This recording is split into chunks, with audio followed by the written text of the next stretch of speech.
Hello, me she-devils and demons. This is Nurse Hatchet. You are listening to the Wolf Pack.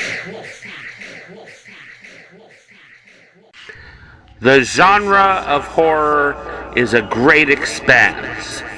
Great expanse. We want to explore it. We've spent years building our credibility, our reputation, interviewing people from all levels of horror, discussing visual and literary horror. This is our exploration. This is Spectrum Horror. Smoke weed every day. All right. You're gonna learn today.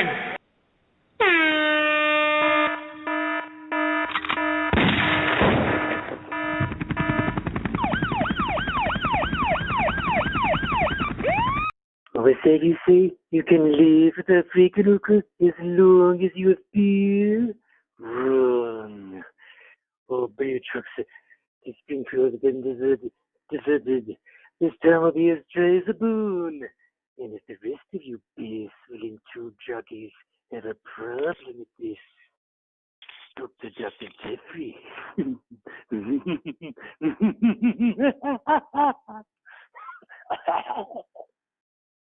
Hello, everyone, and welcome to another episode of Full Spectrum Horror. I'm your host, C. Montgomery Burns, and with me, as always, Igor, or is it pronounced Igor? Hello, Igor.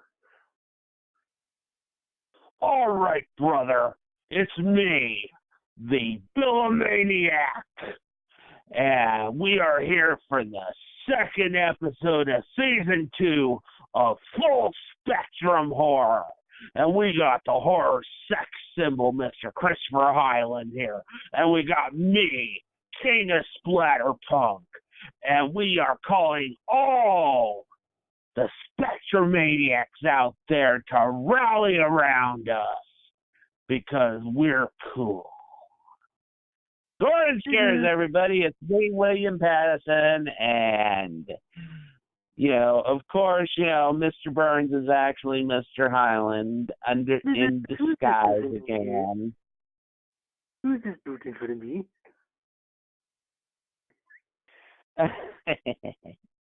Yeah. Anyways,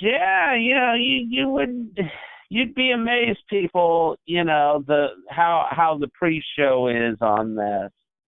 Because, usually I'm sitting there trying to keep Mr. Highland from imploding, because he's ready to, it's like, it's over, man. It's over. End times, man. End times. Oh, my God, it's over, man. Nope. And I'm sitting there, no, calm down, Mr. Highland. Calm down, Mr. Highland. Okay. You can do the show. No, end times, man. End times.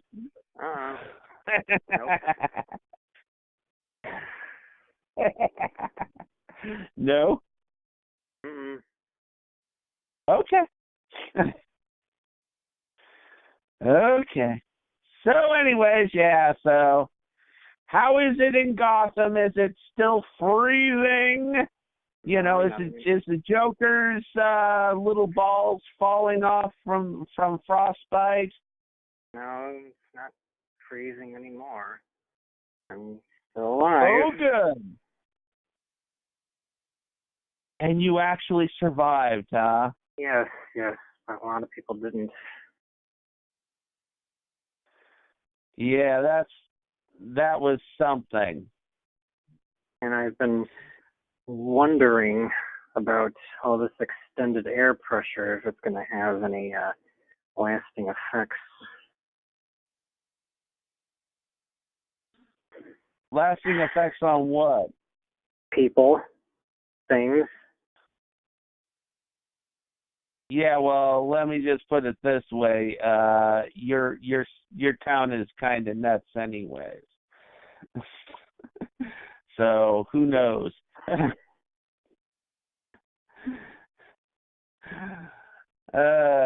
God. Well, with us, we had a week's worth of rain here, and it got so bad, believe it or not, Mr. Highland, that on Monday, my sister woke up to go to the bathroom and found that her part of the house was flooded. Oh.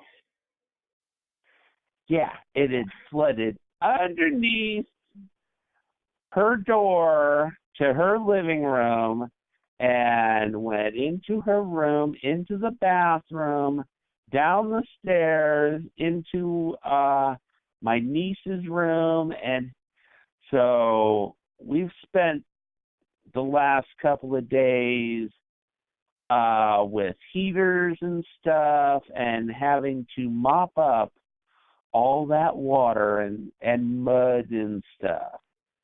Fun. Oh, God. Yeah.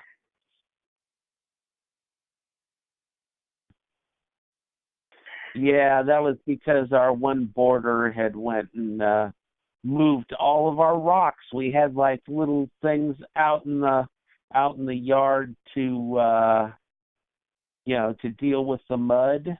You put rocks out there so that you don't have the mud coming in and stuff.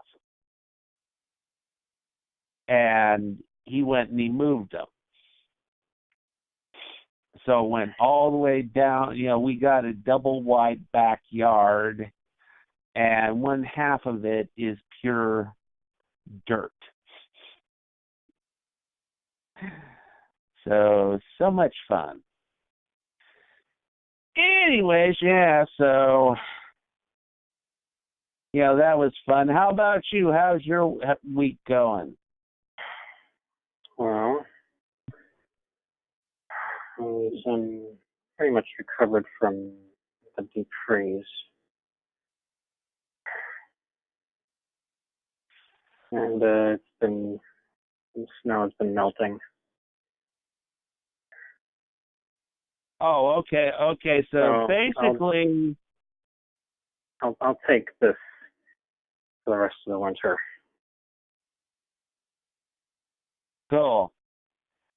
Yeah, because I can just imagine that this morning you went outside and you go, "Oh my God, is that the sky?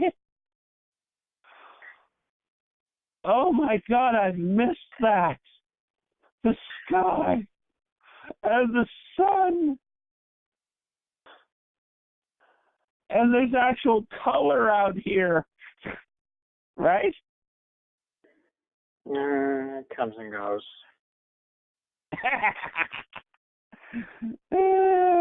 Good. Well, at least in your apartment building, you didn't have any cannibalism. It wasn't one of those situations where you guys were trapped in there and running out of food. No, we weren't. Nobody was trapped for that long. Okay. Well, so no cannibalism. You weren't looking at the old lady across the hall like, man, she looked good with a little Lowry's on. It's not a lady. Oh, it's not a lady. No. Okay, the big fat baldy guy. How did you know? How did you? And sits there and he snarls at you every time he sees you. No. And wears the wife beater shirt. He's never seen me. He's never seen you? No. Or is that, if I remember correctly, no, I don't think he has. Oh my God. Some people in Oh my God, you're that neighbor? They just keep odd hours. Oh, okay. So the guy across the way is the serial killer. Okay. No, I don't think so. No. Well, if he keeps late hours, either that or he's a vampire. But I don't think there's too many fat balding vampires out there. So you can't really be that prejudiced. You never know. You know, and I have to say that to the vampire community. Yes, you can have your fat, balding vampires who wear dirty wife beaters and sit in tires. You know, we're for everybody, right, Mr. Highland?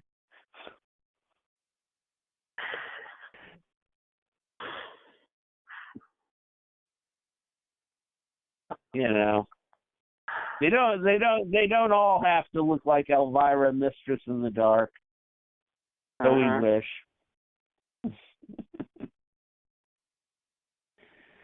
Alrighty. So, anyways, yeah. Oh, and we got to remind people that Full Spectrum Horror is brought to you by Toastios. I see it all the time. Your friends invite you out, and you're always busy. Eventually, they invite someone else, like, say, Christopher Highland. Who? Do you really want Christopher Highland hanging out with your friends, taking selfies, bonding over chips and chips, becoming BFFs forever? What? Suddenly, you will find that Christopher Highland is at your sister's wedding where you're supposed to be. No. Or even be her bridesmaid in your place. And believe me, people, you do not want to see Mr. Highland as the bridesmaid because he looks horrible in mauve and he doesn't have the knees for that dress. No. And you've just been Highlanded. So don't get Highlanded. Get together already with Toastios. I love doing that.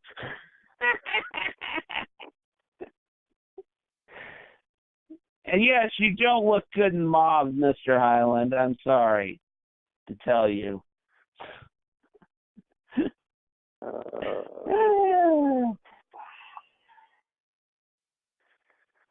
Alrighty, so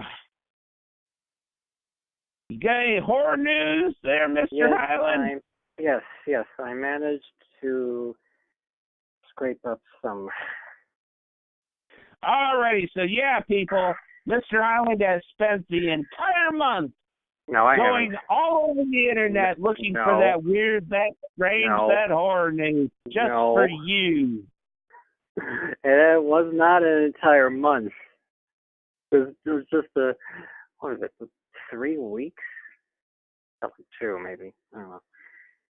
2 stretched out into infinity. Anyway, in no particular order. But I will follow that which I have written down. Allen Court Press is reprinting the now infamous novel The Nest, which is about killer cockroaches mutated into giant-sized cockroaches.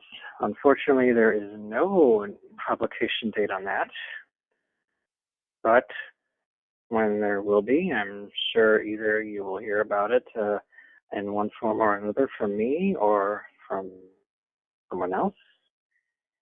And I must say I highly recommend this book because if you are jaded from current modern horror novels, when you read this novel, you will be jaded no more. You will feel a cape magically grow out of your neck the back of your neck, and you will be flying everywhere with glee. 'Cause that's how damn good it is. Next, I know I'm always mispronouncing her name, Cass, but she said it's Cassie. Cassie Koha's first novel, The Cipher, will finally be reprinted in paperback form. And again, there is no publication date on that, unfortunately. So look for that. And last, but certainly not least, the obscure movie called The Brain will be released on Blu-ray April 30th.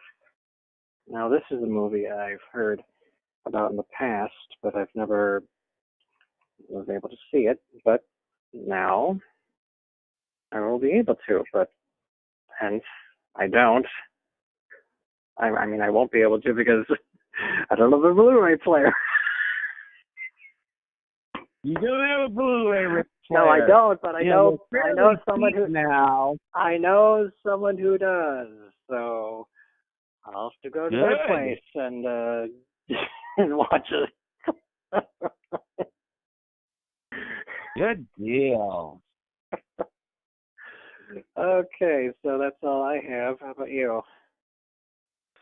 Ooh, I got some good stuff, and the first thing is something that you're going to absolutely want, Mr. Highland, for your collection. What? Oh, yeah. Oh, yeah. Yep. Theater of Creeps has come out with a new series of bobbleheads. And they're called Bloody Bobbleheads. And the first bobblehead that they've done is Ed Gein. You know, you're going to want one of the killer that inspired Psycho, Texas Chainsaw Massacre, and Silence of the Lambs. And this is a 6-inch hand-painted resin depiction of Ed Gein with a big-ass head on him, and he's holding a woman's head and holding a shovel, and he's got a skull at his feet. And it's a very well done sculpture on the head. The head looks just like Ed Gein.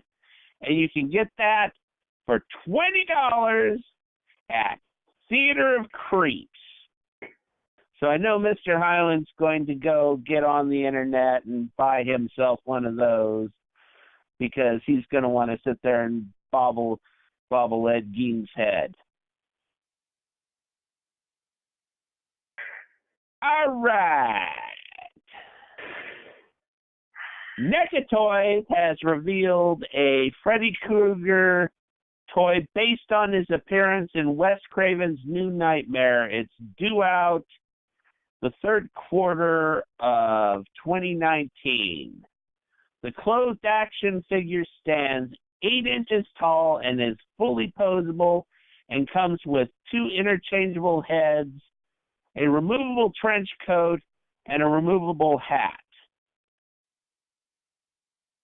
That is, and I've seen the pictures on this, and it is stunning. It is fan-flippin-tastic. You will love it, Mr. Highland.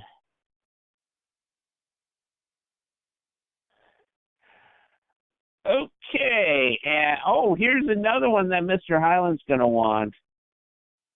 I know he's going to want this, because he's going to want to put this right next to his bed. Mezco Toys is turning the Shining's Grady twins into living dead dolls. Come play with them in the third quarter of 2019. The set of 2 is available for pre-order for $80. The dolls stand 10 inches tall and feature 5 points of articulation.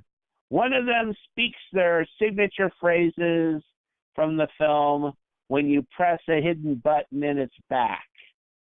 They come packaged in a die-cut window box. See, so I know you're going to want that, Mr. Highland. Alrighty, and here is some news. For Clive Barker fans, not only is a Books of Blood TV series in the works, but we have learned that Clive Barker's Nightbreed is also getting a series. It was, of course, Barker himself who turned his novella Cabal into the feature film back in 1990, and we had heard last year that writer Josh Stolberg, Jigsaw, and Piranha had been brought in to adapt it for the small screen.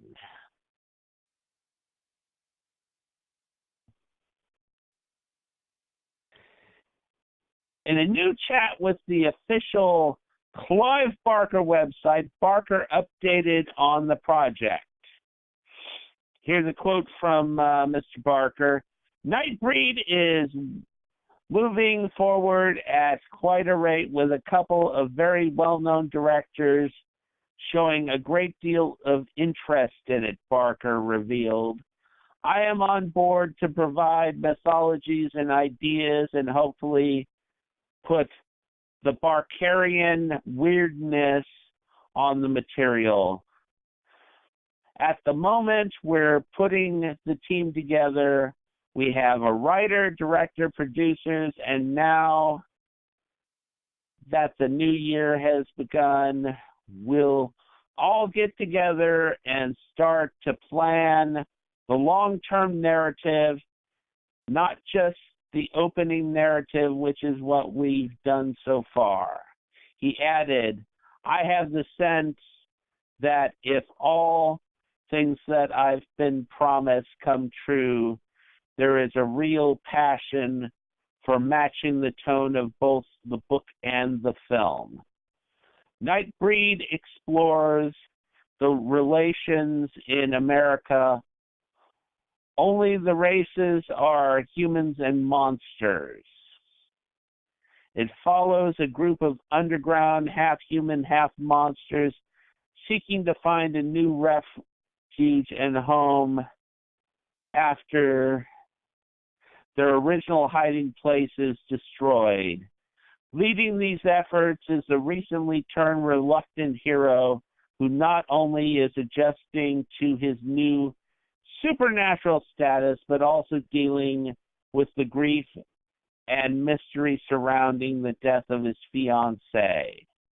Will this group band together despite being hunted and persecuted by humans who find their otherness to be frightening? Alrighty, so that's the latest from Nightbreed, the television series. Now I got something that Mr. Highland's really going to love here.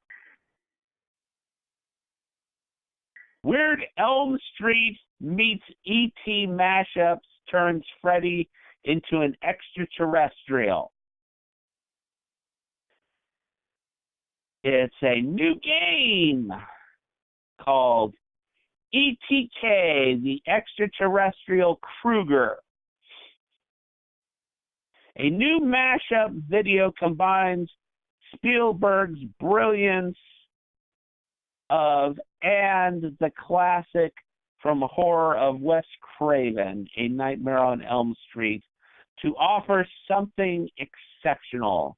These two films, in very different ways, are certified classics of the 80s in their own right. The first is one of the most beautiful works of one of the most respected movie directors, while the other is a result of a horror icon that is still part of the pop culture landscape. So what happens when two diametrically opposed objects such as these are thrown together in the mixer? This video provides the answer. The result is entitled ETK, the Alien Kruger, as he replaces the main character and of the alien favorable to the idea of making Freddy Krueger an alien in space as opposed to former perverts killed by a small town and coming back from the dead to haunt the nightmares of teenagers. The video at first attempts to transform some of the firmness E.T. in a horror film, putting Krueger in the center. It works pretty well, but about halfway through they embrace the ridiculous premise, and this turns into a complete joke with most pretty decent gags, such as Krueger saying Elliot repeatedly and Elliot calling for him for jettisoning a bomb F. The video establishes the places with fairly simple line. Every child wants to be a foreign animal, but what if that foreign animal was a nightmare?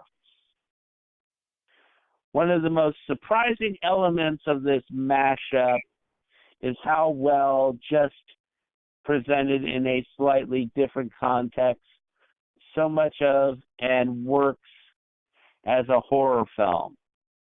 Again, many people who grew up with the movie will surely tell you that it scares them when they were younger. Freddy Krueger has spent a good deal of his time playing, so the fact that his comedian work is not so shocking may not be so shocking. As for the possibility of seeing something new and official in the world of any of these franchises, with E.T., Drew Barrymore, who starred in the film, said last year that there would never be a sequel to it. So, unless J.J. Abrams throws us all a ball and brings back the foreign race of and in Star Wars 9, nothing happens on this front. And an almost different end. A Nightmare on Elm Street is a very different story. Aquaman and The Conjuring 2 writer David Leslie Johnson are still working on the restart, but we don't know when this project will take shape. And Robert Englund donned the Freddy costume one last time for the Goldberg special Halloween last year. For the moment, this mashup will have to do. So don't forget to check out the YouTube Space Taste channel below. Yeah, right.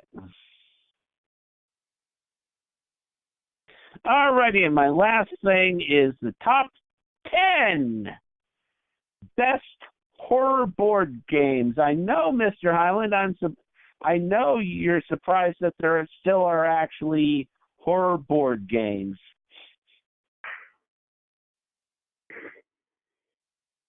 What makes the best horror board game? Is it a great design, bone-chilling gameplay, or an ambience of terror? Maybe a combination of all three or something else entirely. Halloween may be over, but the taste of horror and scares is as strong as ever. As human beings, we crave the sense of the unknown and seek thrills and terrors which can come with dabbling of horror. For most of us, time is precious and sadly shorter than we would like. Life is certainly too short to waste on playing bad, boring, or simply okay board games. Instead, we want our choices to make the spine tingle, the hairs on the neck to stand up, and the creepy sense of unknown to overcome us. Gameplay should be addictive and fast-paced, able to keep your brain guessing while all still supplying the sense of dread, which is crucial for a good game of this genre. The outcome should be satisfying and a challenge to reach, and of course, more than anything, you should spook you out of your core. We have made it our mission to provide you with the best horror games you can buy today.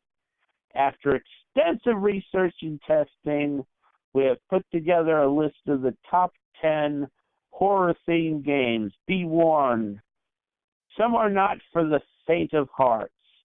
From zombies to ghosts to ghouls, there is something here to capture your interest and let you indulge your desire for scares, shivers, in the comfort of your own home.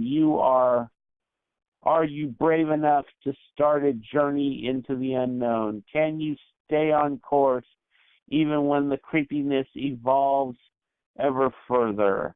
And do you have the guts to go all the way and emerge the winner? Read on for our top picks for the best horror games of all time, and play if you dare. Alrighty, I am going to be cutting these down because they put in these big old huge descriptions of the games. Anyways, number one best horror board game overall, Arkham Horror 3rd Edition. Arkham Horror is set in the backdrop of Lovecraftian horror. One or two investigators must work to unravel the arcane mysteries and conspiracies as the ancient ones seek to enter our world. The choices you make determine the courses of your scenarios, but extend far beyond that. They can carry forward without campaign, challenging, or throughout the campaign, challenging the players to face and overcome their demons. A unique blend of game-playing experiences and card game all in one. Arkham Horror was the easiest pick for our top 10 board games. Okay. So, let me see.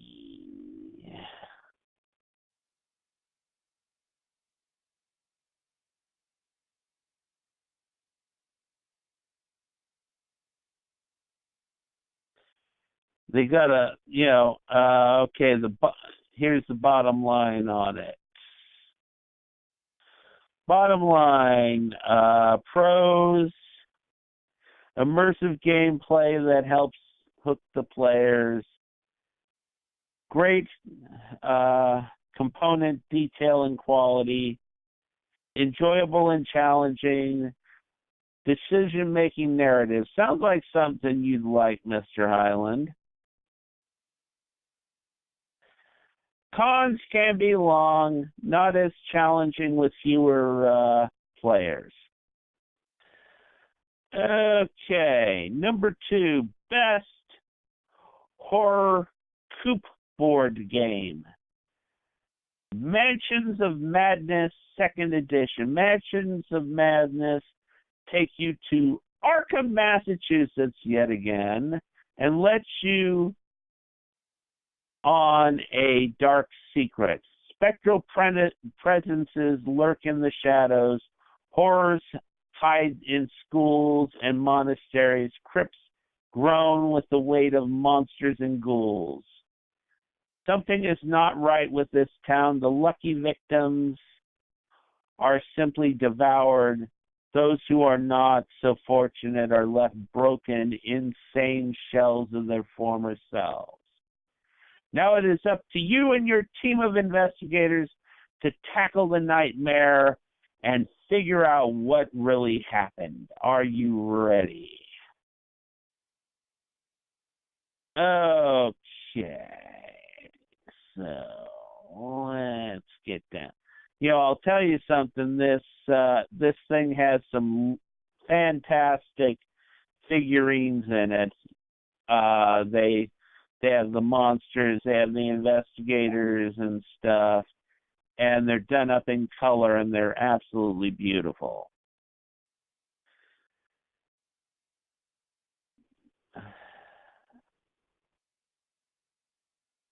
Okay, bottom line, real-time puzzles add to the challenge, variety of scenarios, great sense of teamwork, discover objectives as you go mechanic. Cons, setup can be lengthy, rules take time to learn. Alrighty, number 3. Best murder case solving. Mysterium. Mysterium tells the story of Mr. McDowell, a gifted astrologer. When he enters his new house in Scotland in 1920, he became instantly aware of a supernatural being who moved in with him. Gathering together eminent mediums of the time, he embarks on a seance. The team now have 7 hours to make contact with the ghost and unlock the ancient mystery.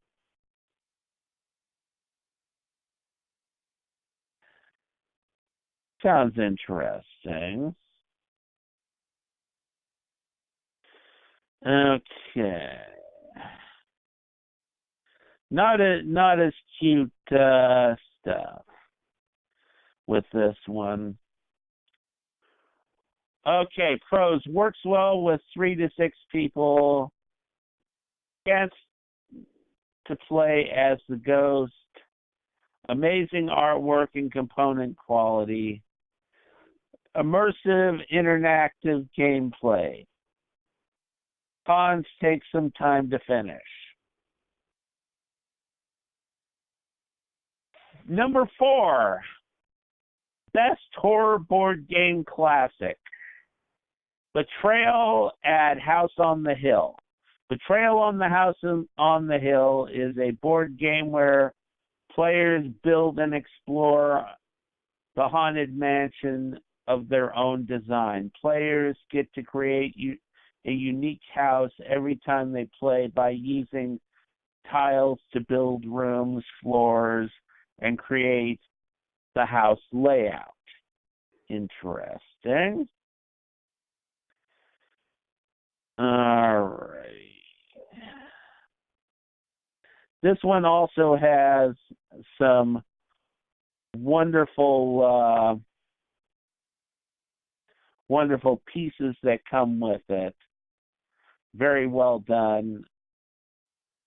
They look very good.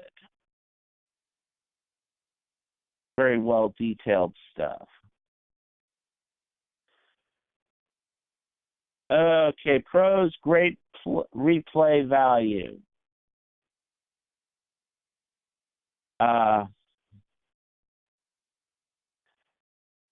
Let's see, what does it say here? Having a trader is great fun, easy to learn, quick to play. Board game classic. Cons, some scenarios are not balanced, feels a little dated. too much dice rolling. Okay, so let's see.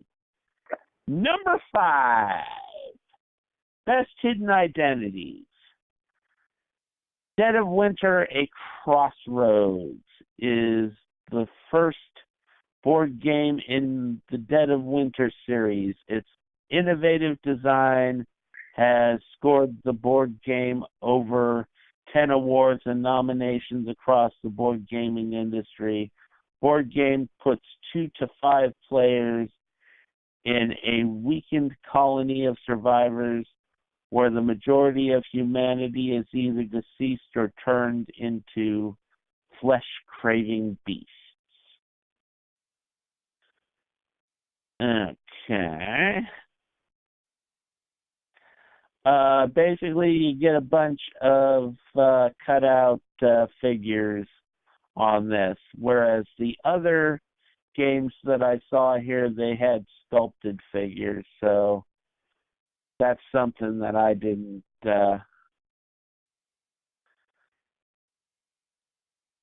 Alrighty, pros. Secret objectives and hidden traders, yes to all. Great theme and artwork, okay. Tension, suspense, paranoia mixed together. Amazing teamwork and cooperative experience. That's the pros. Cons, trader can be overpowered. Plastic zombie miniatures would have been great. I agree. Okay, number 6.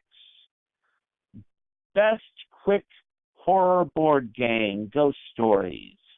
Protect the village from the Lord of Hell and his legions of ghosts before they return to life. Ghost Stories turns players into Taoist monks working together to fight off waves of ghosts. You need to prevent Wao Feng and his minions from haunting the town and retrieving the ashes before it's too late. At the start of a turn, players bring a ghost into play, placing it on a free spot. More than one spirit may come in at the same time. Ghosts have their own set of powers, and some can affect the Taoists or the gameplay in general.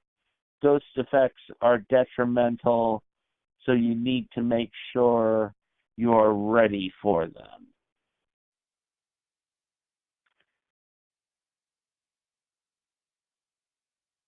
Okay, let's see what the pros and cons of on this one. This one also has sculpted figures, so very nice work, and they look fantastic. Great teamwork and collaboration, superb artwork and good components, loads of interest in decision making, fast pace.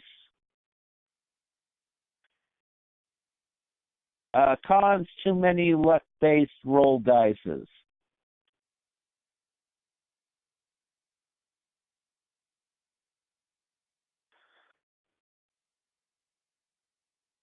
Okay, so anyways, yeah, there's a couple more games, but I think we're getting bored here. Alrighty, so anyways, so that's my horror news. Any of those games sound interesting to you, Mr. Highland? I don't know. Okay. Well, I wasn't sure if you played any board game type horror stuff. No. Oh, okay. Well, I used to years ago. I used to play a lot of stuff like that, and it gets boring after a while. Alrighty, so now it is time for Mr. Highland's favorite part here, which is the Scream Factory's releases. And because I know he's waiting so that he can buy that Blu-ray player so he can get some of these damn movies. Right, Mr. Highland? Mm-hmm. Yeah. Okay. So anyways, our first one is one that I know Mr. Highland absolutely loves. It's called Welcome to Mercy. And it's fairly cheap. It's $18.97. List price is $22.97, and it's in Blu-ray and DVD. So actually, you could get it for your DVD player, Mr. Highland. Or do you have a DVD player? I do. Okay, so you can get Welcome to Mercy. Alrighty, let's find out what this movie is about. A haunting, poignant portrait of one woman's Kafkaesque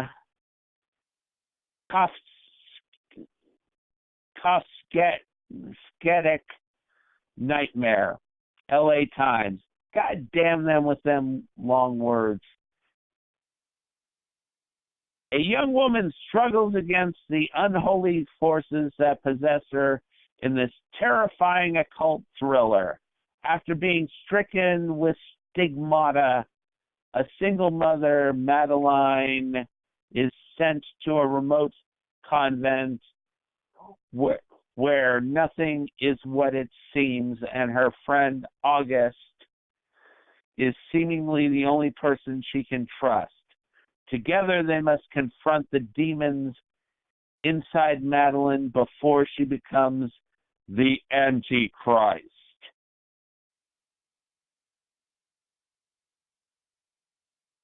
Sounds good.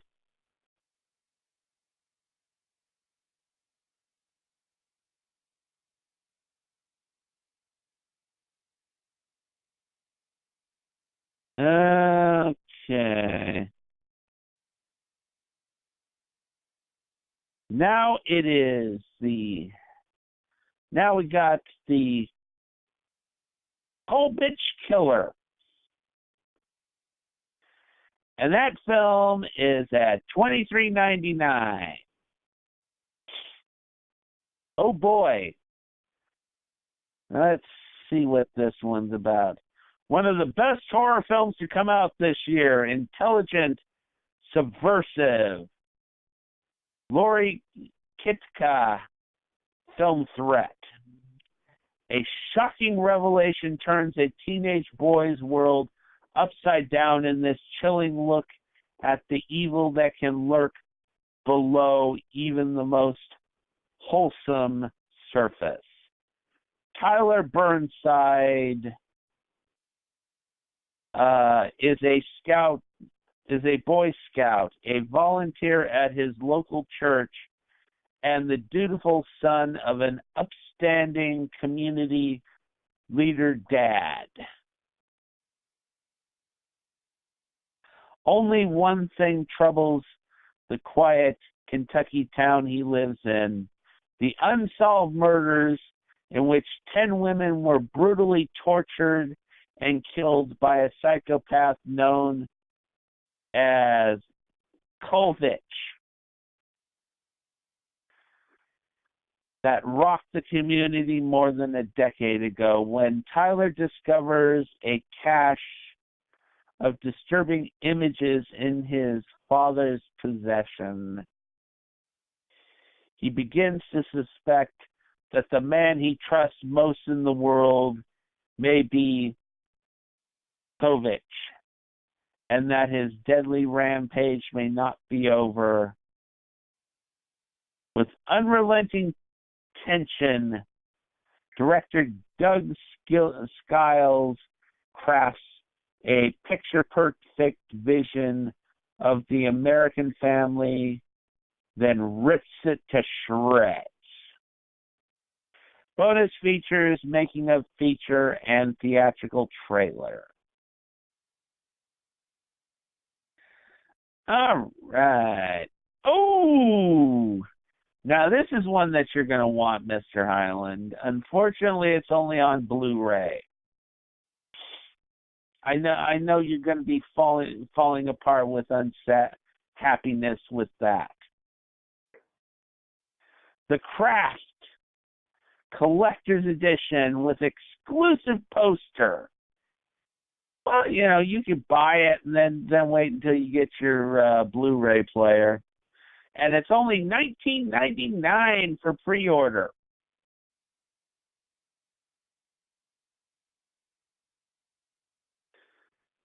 So, anyways,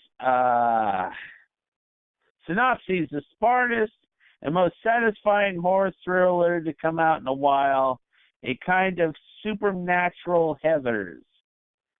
San Francisco Gate. Sarah has been different. So as a newcomer in St. Benedict's Academy, she immediately falls in with the high school outsiders. But there's something different about her new friends, and it is not just that they won't settle for being a group of powerless misfits. They have discovered the craft, and they are going to use it. This spectacular horror film has an all-star cast, including Neve Campbell, Robin Tunney, Fairuza Balk, Rachel True, and Skeet Urchin. Bonus features. New, directing the craft, an interview with co-writer and director Andrew Fleming. New, producing the craft, an interview with producer Doug Wick. New, writing the craft, an interview with co-writer Peter Filardi. New, affecting the craft, an interview with makeup effects supervisor Tony Gardner. Auto commentary with Andrew Fleming. Vintage featurette Conjuring the Craft. Vintage featurette The Making of the Craft. Deleted scenes with optional audio commentary and theatrical trailer. Awesome. Alrighty, next one is Someone to Watch Over Me. For $23.99 Blu-ray order.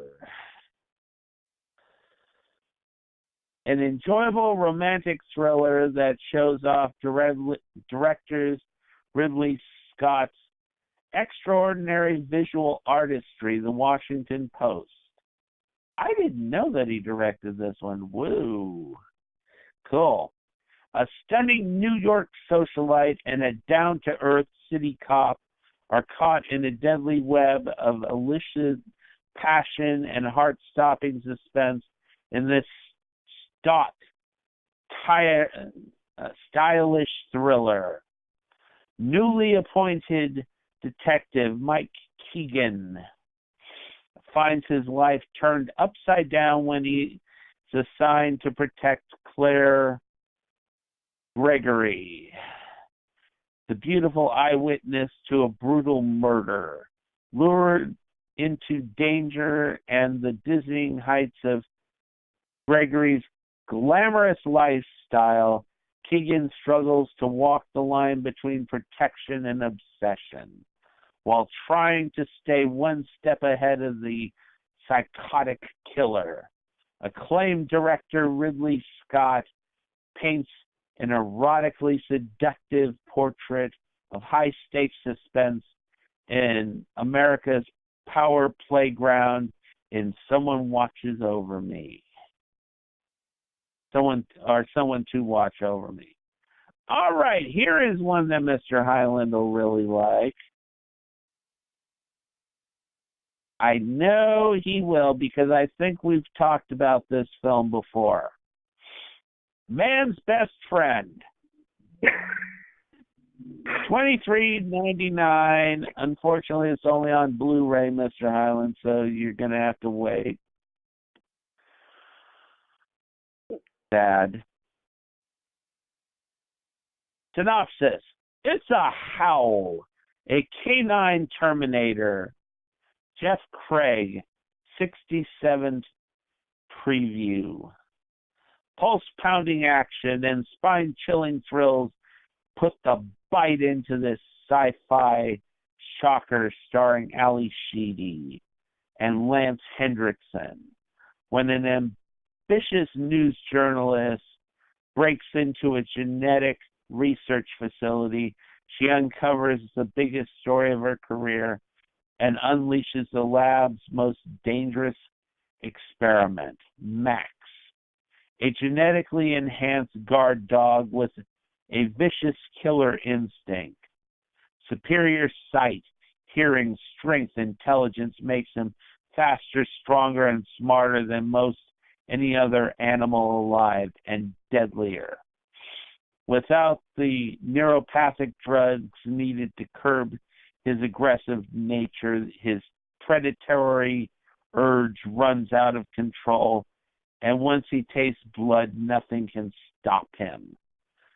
Bonus features: new 2K scan of the original film elements, new audio commentary with writer-director John LaFia, theatrical trailer, teaser trailer, TV spots. Alrighty, here's one that I know Mr. Highland is going to love. Unfortunately, it's on Blu-ray. Joan Fontaine in The Witches. And they got it for $22.99.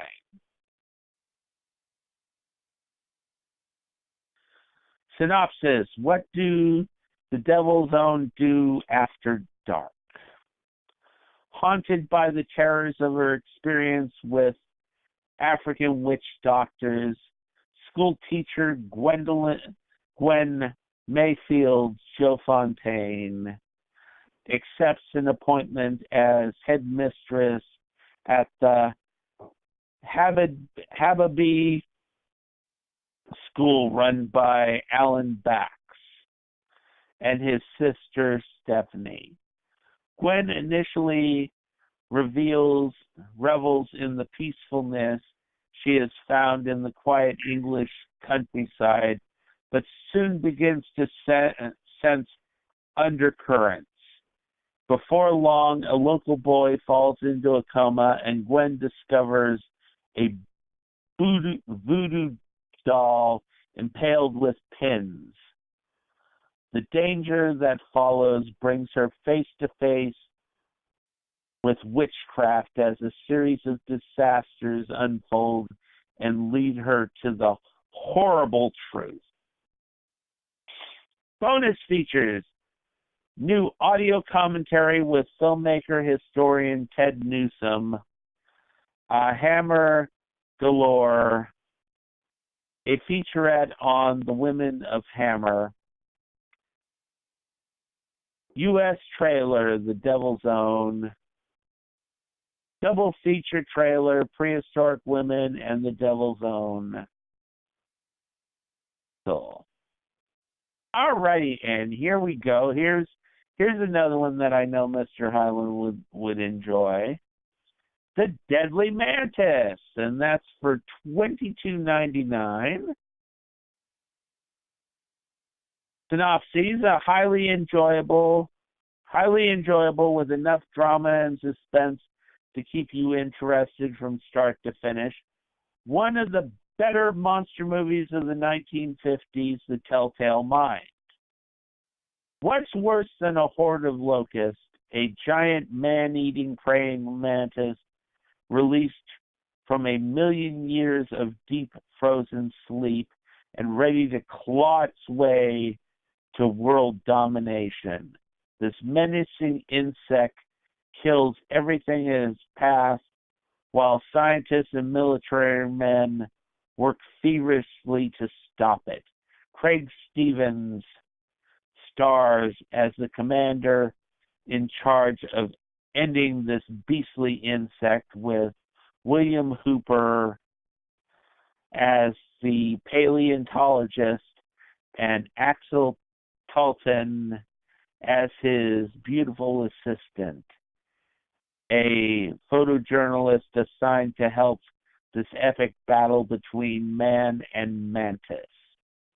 Bonus features: new 2K scan of original elements, new audio commentary with film historian Tom Weaver and David Schechter, Mystery Science Theater episode The Deadly Mantis, and theatrical trailer and still gallery. That's actually pretty cool, wouldn't you say, Mr. Highland, that they actually even included a Mystery Science 3000 episode with this one? Yes. Not too bad.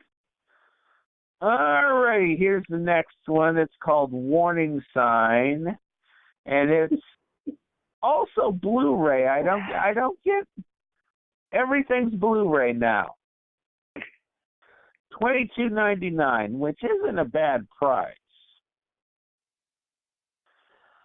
Alrighty, synopsis. When tampering with the natural order, man must not ignore the warning sign.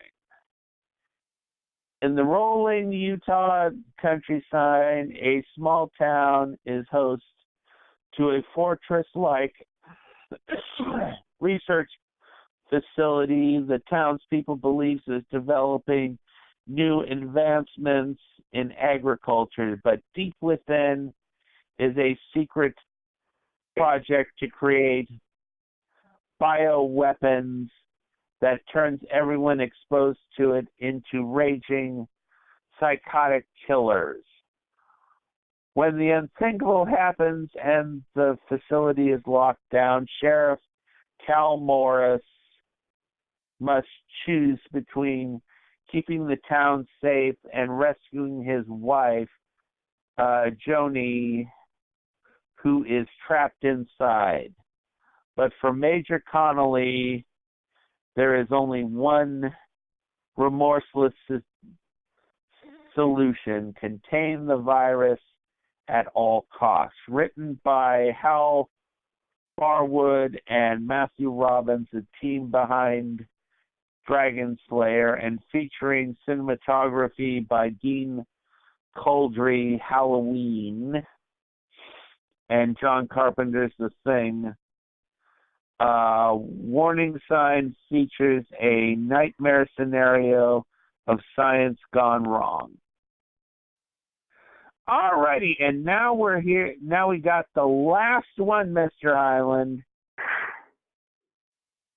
and I know you're gonna love this. Robert Louis Stevenson's The Body Snatcher, with Bela Lugosi and Boris Karloff. This one goes for $23.99. Shit. Blu-ray. As I said, Mr. Highland, you'd better start asking for a Blu-ray player, because you're missing out on all these. I've seen that one. Yeah. Okay. Synopsis. The Body Snatcher is one of Luton's greatest works and contains what is arguably Karloff's finest performance TV guide. A literary classic becomes a horror classic in the hands of masters Boris Karloff, Bela Lugosi, and Val Lewton. Screen icons. Boris Karloff plays the title role in Val Lewton's adaptation of Robert Louis Stevenson's The Body Snatcher, directed with subtle calculation and versatility, Robert Wise, a director needs cadavers for medical studies, and Karloff is willing to provide them. One way or another, the film also features a wonderful supporting performance by fellow horror icon Bela Lugosi. Alrighty, so that is the Scream Factory releases. I know that they had a pretty good releases this month, wouldn't you say, Mr. Highland? Yes. Yes. Oh, alrighty. So now it is time for movie reviews, and I know Mr. Highland's all excited. He's ready. He's ready with his vast amount of movie reviews for us. Yeah, right. Not as many as you have. Let's see if I can remember what I'm reviewing. Oh, yeah. This is a movie I've wanted to see for quite a while, called The Alligator. It's from 1980. Cool. I thought it was going to be more cheesier than it was, but it had just the right amount. Basically, it's about an alligator who which gets flushed down the toilet, ends up in the sewer, and ends up mutated and grows much larger than it should because of bodies of animals that get experimented on by a private lab. And the alligator eats it, and that's how it becomes enlarged. And so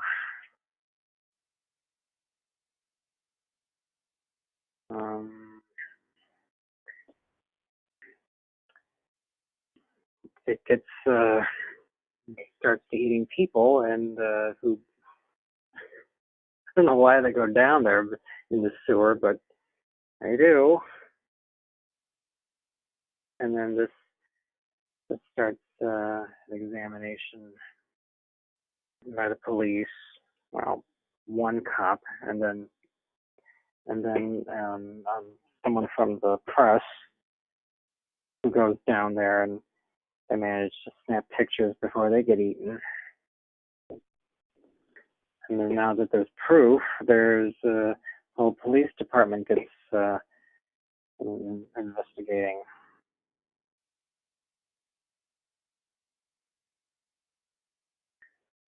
And at some point, basically in the middle of the film, the alligator decides to rise out of the sewer and go onto the streets and attack people.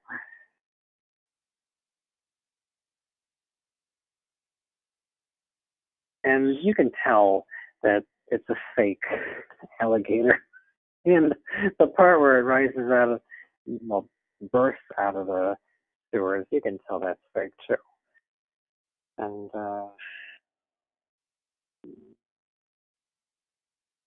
as I said, it has the right amount of cheese when it's eating people. Those scenes.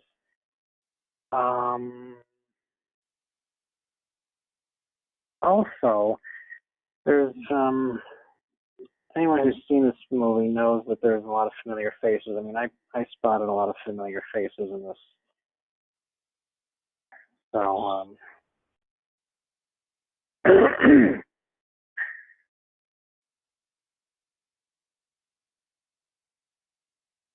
they managed to blow up the alligator at the end. So Really not much to this movie. But what would I give it for a rating? I would say 2.5 out of 5. Now, see it if you're curious, but don't expect it to be too cheesy. Because I was expecting more along the lines of a trauma movie. But I didn't get that. So. Can you understand why I would expect that? Yeah, because it's called Alligator. Yeah. Yeah. And it's got this really tacky alligator in it. Yeah, but not just that. I mean, some of the cinematography and point of view shots.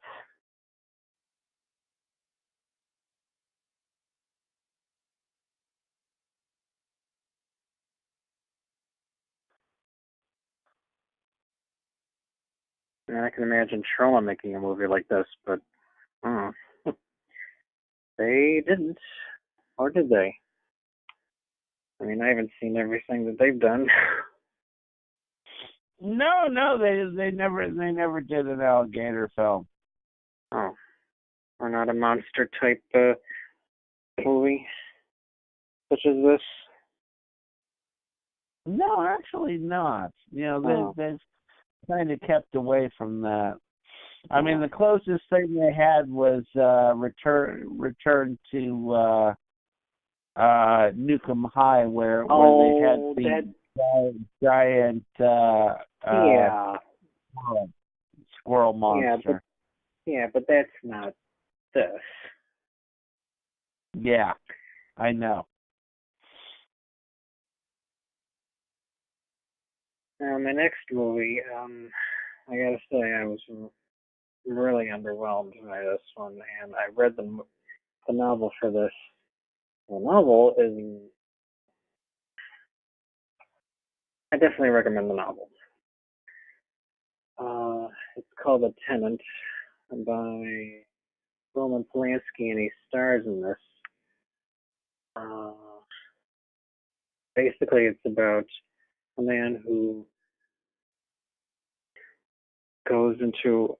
checks into, moves into, I should say, an apartment in France after the previous tenant jumps out the window, and he asks the concierge, "Oh, what if she gets better?" And they say, "Oh, she won't get better."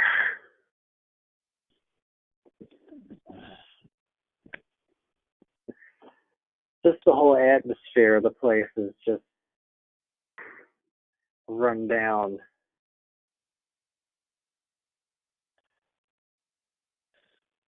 But the book says that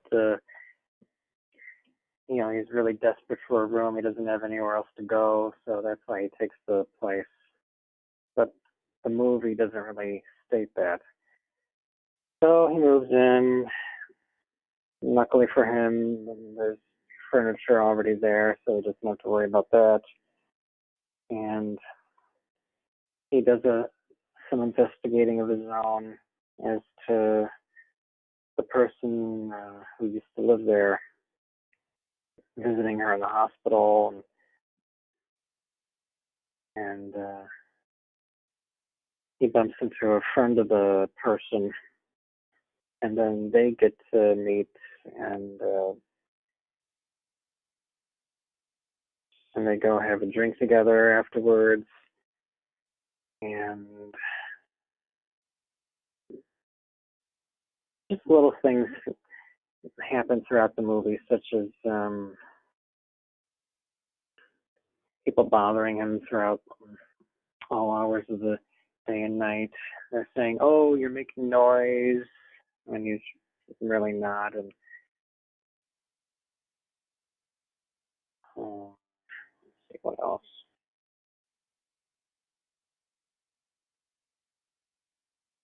at one point, someone breaks into his apartment and steals a bunch of things, and another time,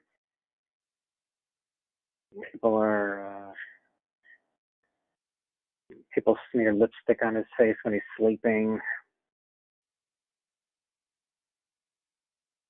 And at one point, he's looking out the window, and everyone in his building is in the courtyard attacking some other people who live in the building for some odd reason.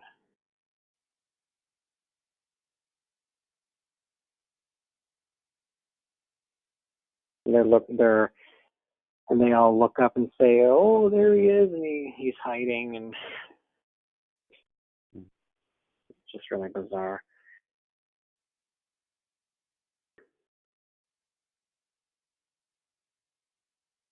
And after he gets smeared with lipstick while he's sleeping, he decides to mess with their heads by dressing in drag. So he gets a wig and a dress, and he's wearing it in his apartment. And the building manager says, "Oh, you had a woman in your apartment. So you're not supposed to do that." And he says, "Oh, I didn't have one."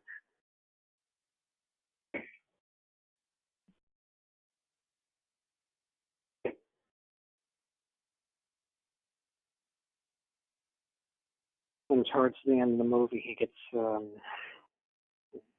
hit by a car, and he thinks that he's being followed by other people from his building. So he has to hide out for a little bit. So the friend that he met, he goes to stay at her place for a while. And while she's gone, he goes through her things and discovers pictures of her and other people from his building.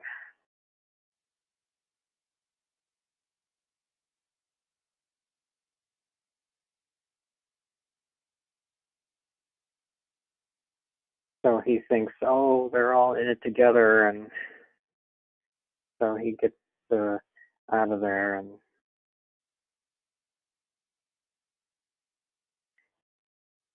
and little by little he sees all the members of all the people in his building sitting outside on different parts of balconies and roofs. They're watching him, and they see, they're basically inviting him to jump out of the window, and so he does. The exact same spot as the previous tenant. And he manages to crawl up back to his apartment right after he lands, and then he jumps out again.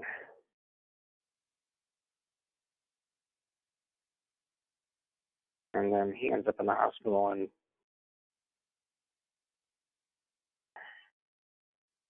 as I said, the book has a better feel to it. So I recommend at least reading the book of this.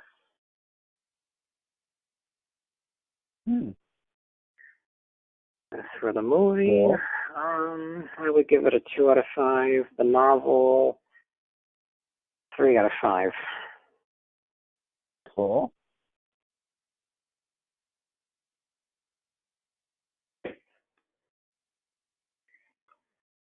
All right, that's all I have. Alrighty. Well, I have actually got a proto-horror film. Well, a proto-slasher film, I should say. from 1972 from England. And probably a lot of people haven't heard about this one. Because I know this, I hadn't heard about it, and it's interesting film. It's called The Flesh and Blood Show. And the thing is, it tells the story of this troupe of young beginning actors who are brought to this mysterious seaside theater to rehearse a play. The thing is, it's an improvisational play, so they have to come up with the play themselves. And it's run by, some mysterious producers who are producing it. And the head of the troupe is Mike. And the thing is that what happens is that the troupe is, composing this play, and one by one they're being killed off. Now the thing is, why I call this a proto slasher film is because unlike a slasher film, all the murders are done off screen. In this, what you see the aftermath of the film. An interesting thing about this film also is that it has a lot of nudity in it, and because of the nudity and because of the murder aspect of it, in 1972, the British Film Board gave this film an X rating. So the fact is that this film could not be shown in a regular theater. It had to be shown in a porno theater. Believe it or not, Mr. Highland. So that's probably one of the reasons why a lot of horror fans haven't heard about this, is because it didn't get a lot of theatrical work. I just lucked out because, that someone had found it and actually released it on DVD and on VOD recently, after all these years. And it's got a really good cast. The actors are really good. It's, there's not a bad performance coming out of it. And this film actually, one of the actors is Tristan Rogers, who people who are soap opera fans would remember Tristan from General Hospital in the 80s, because he was there during the Luke and Laura time. He was the English agent that was helping Luke and Laura in it. So that surprised the hell out of me, the fact that Tristan Rogers was in this proto slasher film that got an X rating in England.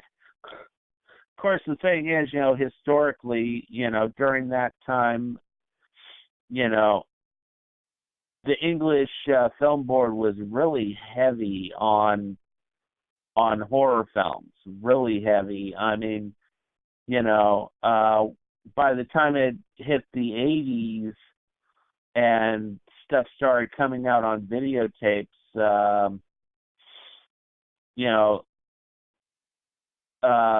video stores had to actually keep horror films in a back room like pornography, which is amazing. But anyways, the storyline on this, it's a little bit muddy. It kind of reminded me of Theater of Blood, except not as well scripted. Because it turns out that the killer is a former Shakespearean actor and stuff. But, and yes, that is a spoiler, but the thing is that you won't know who it is. Anyways, very, very interesting film, and I will give this particular film 3.5 out of 4, out of 5. So,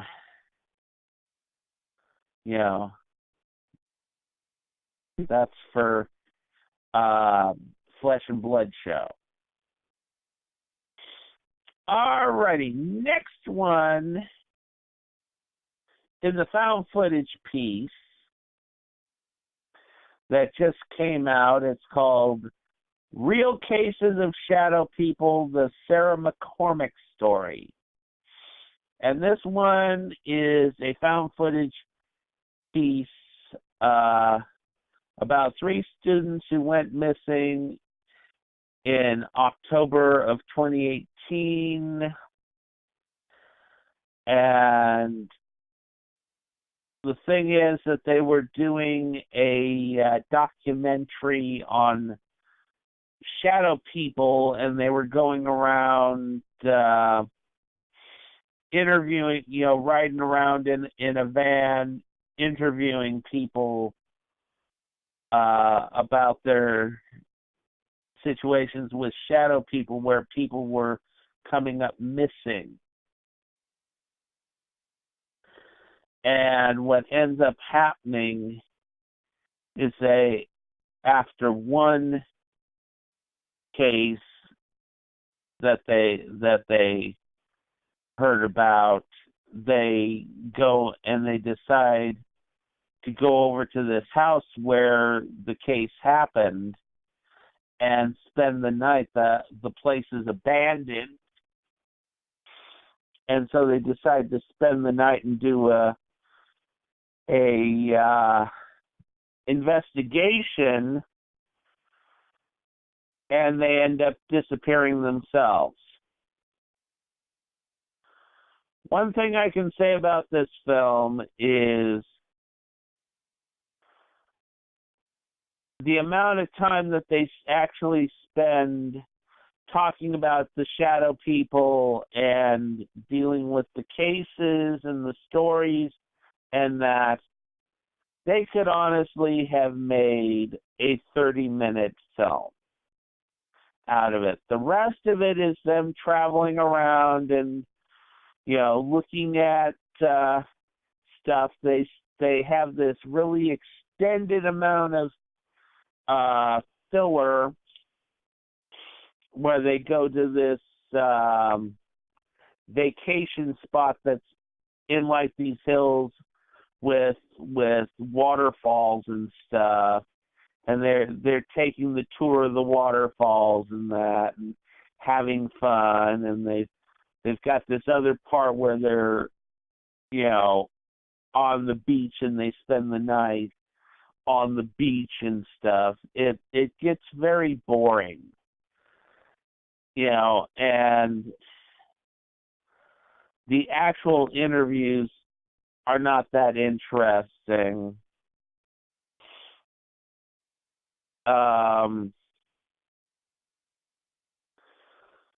So this is not a film that I would recommend. I mean, I like found footage films, but I like halfway decent found footage films.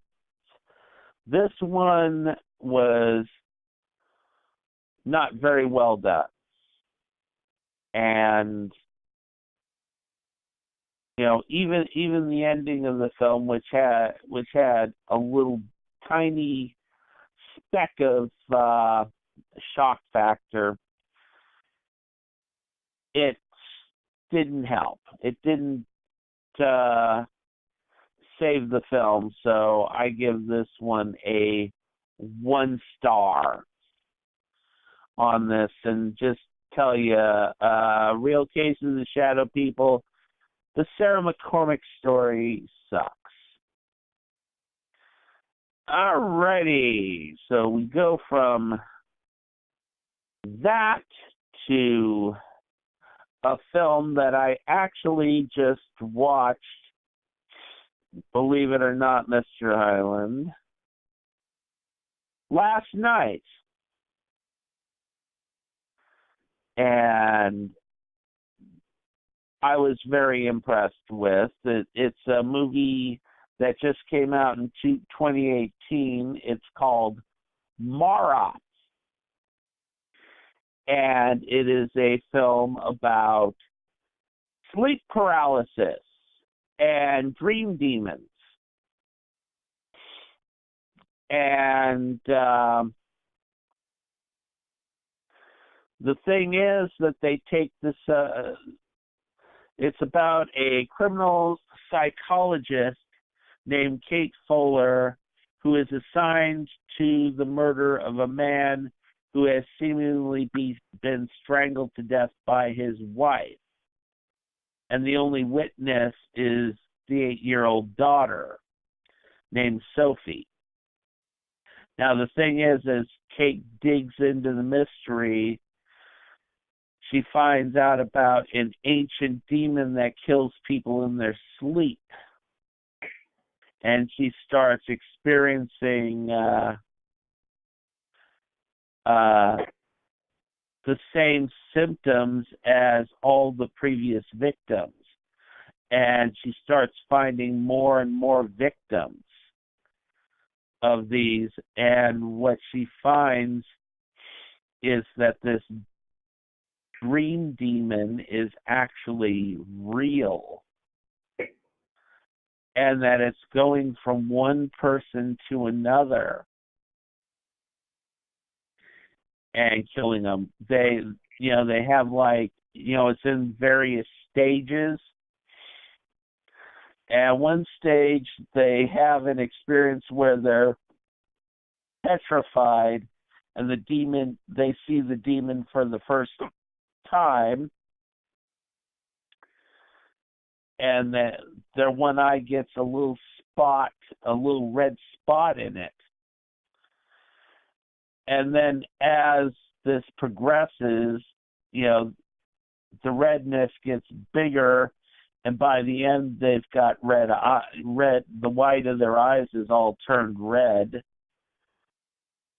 The demon itself, they did a fantastic job on it. I don't know how they found the woman to play the part, but oh my God, the leg movements, the hand movements, everything. And this woman was thin as shit. Oh my God. Just scary image of it. And with me, Mr. Highland, I've read up on all this stuff. In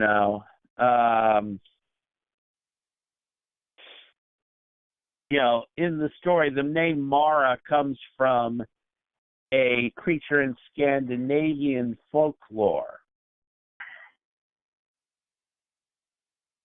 And and also Mara comes from the Norwegian word for nightmare, which is Maharet. And of course, in Greek culture, they call it the Mora. And of course, in Buddhism, Mara was the name of the demon that tried to sway Siddhartha, Gautama Buddha from the path of enlightenment. So, this one's it's an interesting film, very well done. The lighting and everything, lots of tension in the film, and very, very well done. Surprisingly, it didn't get a very good rating on IMDb, though. For some reason, it got a 5.0 on IMDb. And I read a few of the reviews on it, and they, a lot of these ones were saying that it was boring and stuff. I didn't find it boring. I actually loved the fact that they had some really good, character work on this. It was scary. It was chilling. And you really cared about this main character, and you cared about the little girl and stuff. So it was one of those films that it's one of the newer films where you're getting a lot of psychology. It's more a psych than it's the jump scares and that. And a lot of these younger horror fans can't stand that. So with me, I am honestly giving Mara a 4.0 because this one is a fantastic little psychological film about actually something that is a real phenomena, which is sleep paralysis. Alrighty, so now we get into my last review. And I know Mr. Highland's been waiting for this one because I know you were all interested in hearing what I had to say about this one. And that is Hellfest from 2018. Now, Hellfest is a slasher film, and like several other films that I've seen over the past couple of years, it's one that's based on a horror-themed amusement park. Except that in this film, it's not the amusement park that is, the amusement park is not involved in this killer's activities. In the other ones that I've seen over the last couple of years, it's been that the amusement park was a trap for a bunch of nutcases that want to kill people. Well, in this one, what it is it's a Halloween theme park, and you've seen them all. People have seen them all over the country. where they have like the the different horror sections and stuff. And this one's called Hellfest. And the place is run by let me see, I'm sure, Tony Todd. And the thing is that what happens is that a masked serial killer gets into this theme park and he's killing people. But he has the same mask as like 20 other people who work at this theme park. So, when the ones are telling him, oh, well, it's this guy and he's wearing this type of mask and he's got and the one says, well, we've got 20 people who are like that. How am I supposed to find this person? Because, what happens is that he chooses somebody and then he's stalking them until he finally kills them. Well, in this case, you have four friends that have come in, and the thing is that the one girl and her friend, they see him kill off one of his victims. So he connects with her. And so what happens is as they're going through this theme park, he starts killing off the friends whenever they get separated. The main girl, her boyfriend, goes off because he wants to win her a little voodoo doll thing, and he can't do it. He tries to buy it from the guy at the games, but the guy won't do it, so he goes and he sneaks into the supply room to grab a voodoo doll, and the killer finds him. And the thing is that this storeroom also has some of the props and some of the games, some of the pieces from the games. So he uses this big old hammer and he beats the guy's head into a pulp.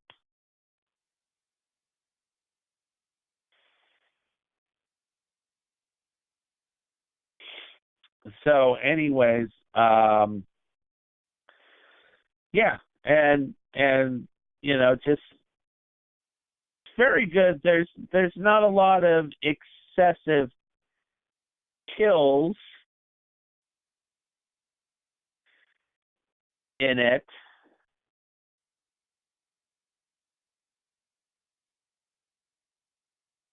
Which is something.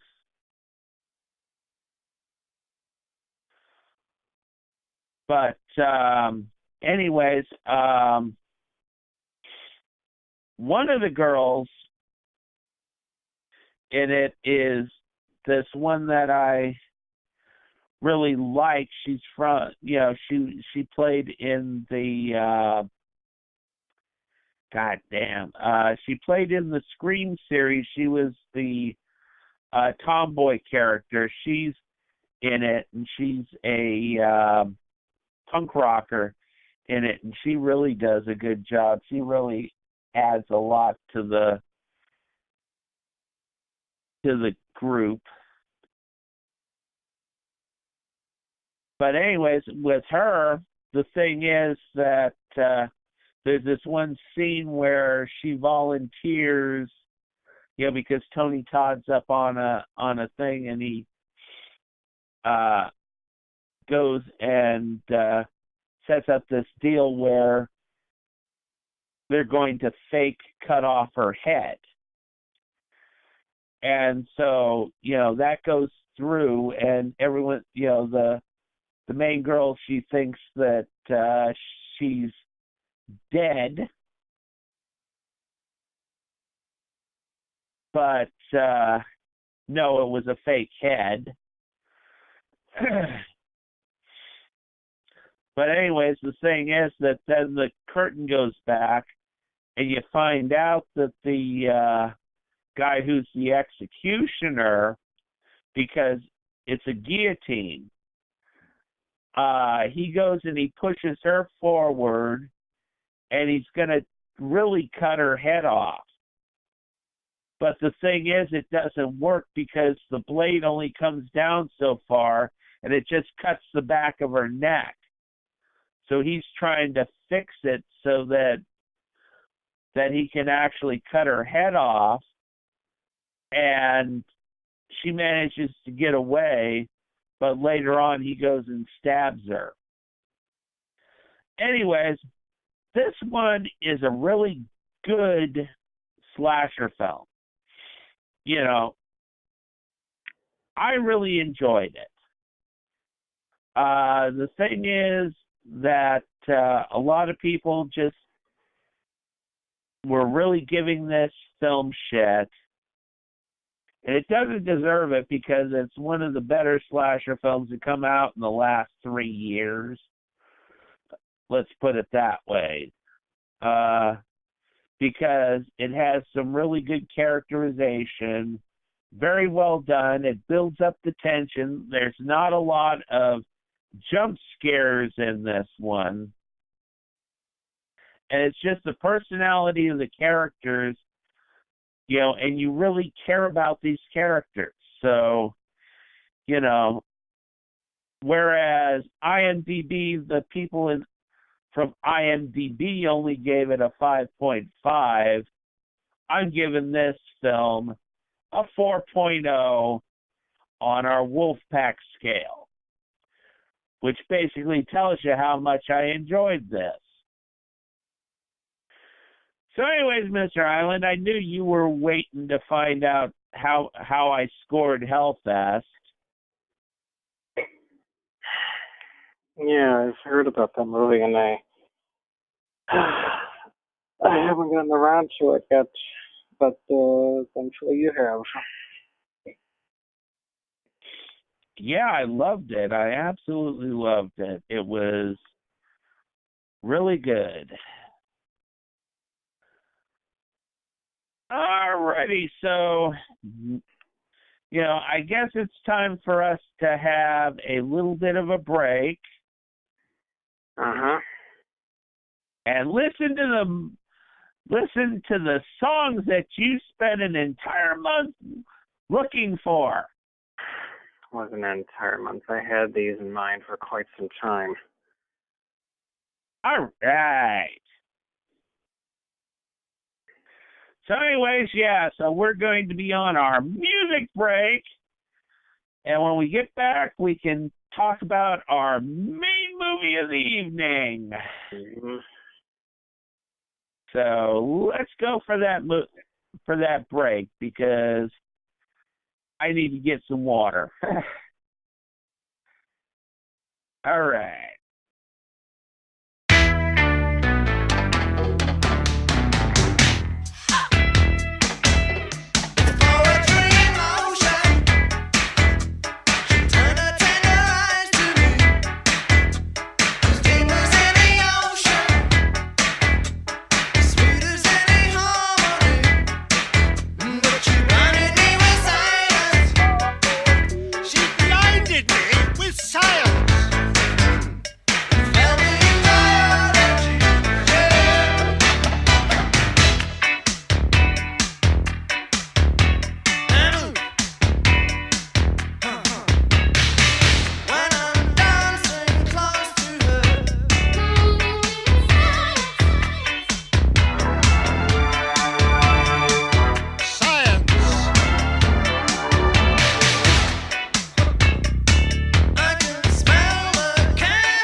baby. Papa was a copper and mama was a hippie.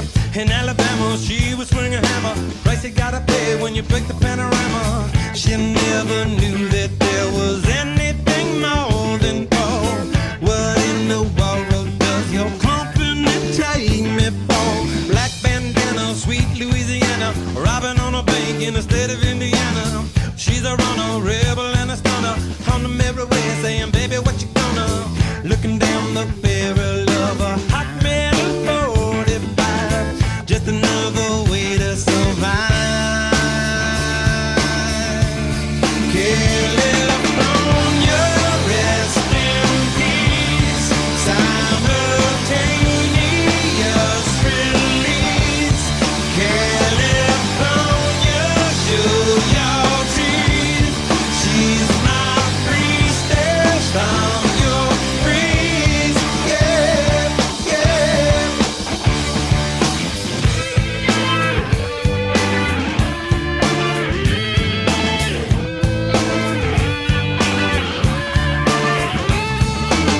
She's a lover, baby, and a fighter. Should've seen it coming when it got a little brighter.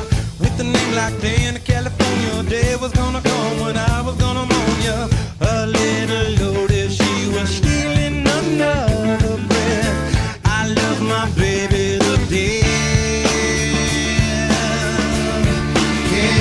California, rest in peace. Simultaneous release. California, show your teeth. She's my priestess. I'm your priest. Yeah, yeah. Who knew that all was silent? Who knew what all was coming? Too true to say goodbye to you. Too true to say. Push the fader, gifted animator, one for the now and 11 for the later. Never made it up to Minnesota. North Dakota man with a gun for the quota. Down in the Badlands, she was saving the best for last. It only hurts when I laugh. Gone too fast. California, rest in peace. Simultaneous release. California, show your teeth. She's my priestess. I'm your priest. Yeah, yeah. California, rest in peace. Simultaneous release. California, show your teeth. She's my priestess. I'm your priest. Yeah,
Hi. Hi. My doctor called in a prescription. Yes. You're not Greg. I'm sort of Greg. We're both over 50 years old. We both used to own a Pontiac Aztec. We both have a lot of experience with drugs.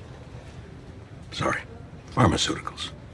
So, say my name. Sort of Greg. That's right. It's not my prescription. It's sort of your prescription. Yes, it is. No.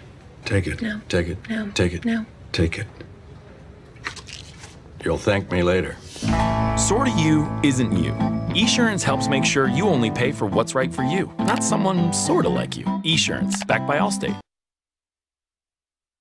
Hello, my she-devils and demons. This is Nurse Hatchet, she-wolf of the Wolf Pack.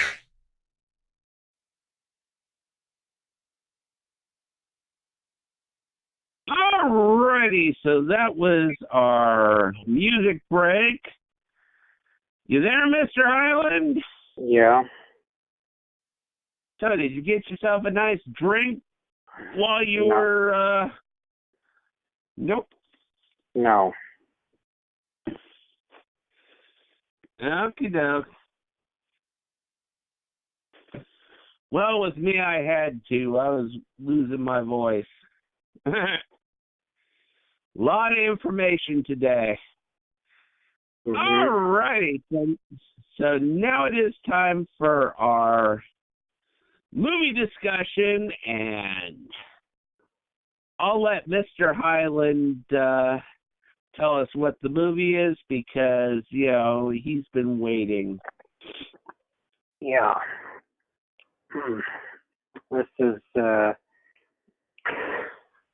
This is definitely one of my favorite movies. Even though I've only seen it twice. But you know what it is. The infamous Yeah, I know what it is. and yet famously delicious Frankenhooker. Yeah, Frankenhooker.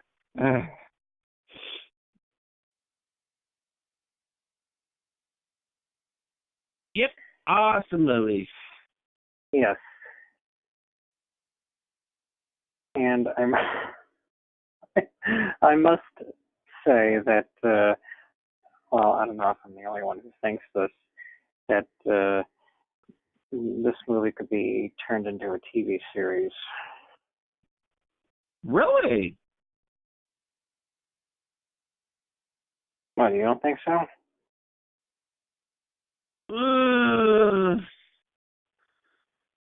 Not really. I mean, I think that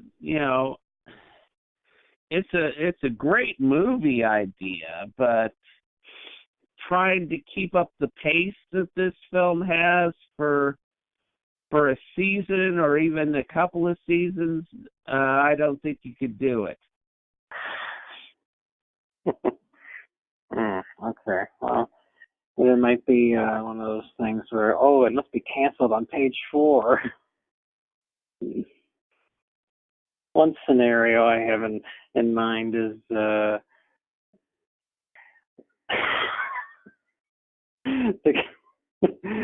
guy who played Frankenhooker's trick, David Lippman. He could play the neighbor, and in one episode he'd be tapping on the window, like in that one Daffy Duck cartoon where he's avoiding the man from the draft board, and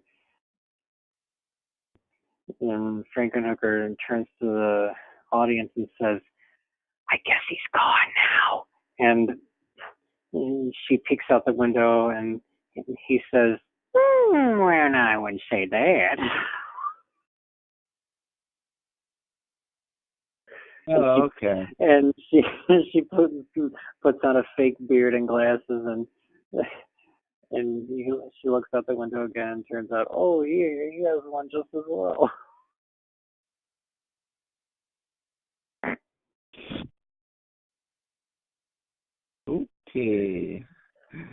Okay, you've thought about this a little too much, Mr. Highland. Oh, Yes. my God. Yes, Yeah, it would be a live action cartoon. I mean, even more so than the movie. Oh, okay. Yeah, because with me, I would think that it would be more a half-hour sitcom more than a than a actual television series that would last an hour.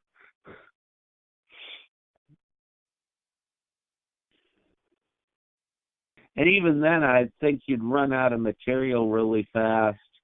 Well, that's why there would be multiple writers.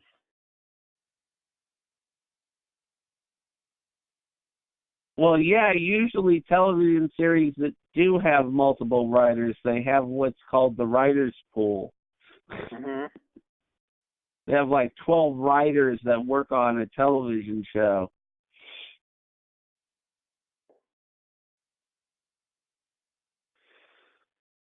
You know, thing is, yeah, you would say that this could probably work out like, say like the Munsters or something like that. Yes, exactly. That's exactly what I was thinking. Or the Addams Family. I mean, it would be a cross between Addams Family and Marry the Children. Yeah, the or problem at is that now, at least in tone. yeah. The problem is that her boyfriend, and yes, this is a major spoiler, but everyone's actually already seen it, so I don't give a shit. The end of the film, the boyfriend is turned into a woman.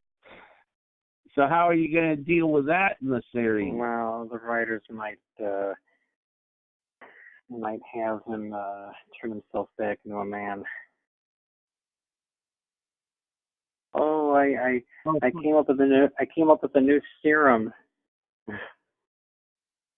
Oh, okay, because I just have to up the testosterone in it. Yeah. To actually make it work. Then I can always get my Johnson back. That's funny. It would be kind of like, I never saw the Weird Science TV show.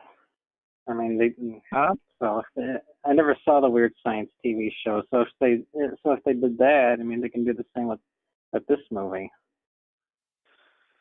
Yeah, the Weird Science TV show was interesting.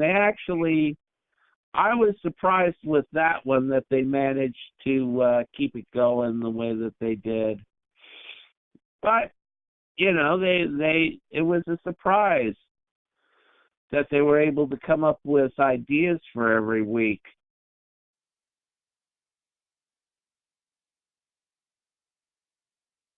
And this probably would have to be on. This probably would have to be on Netflix, given the nature of the movie and how the show would have to measure up. Yeah, pretty much. Well,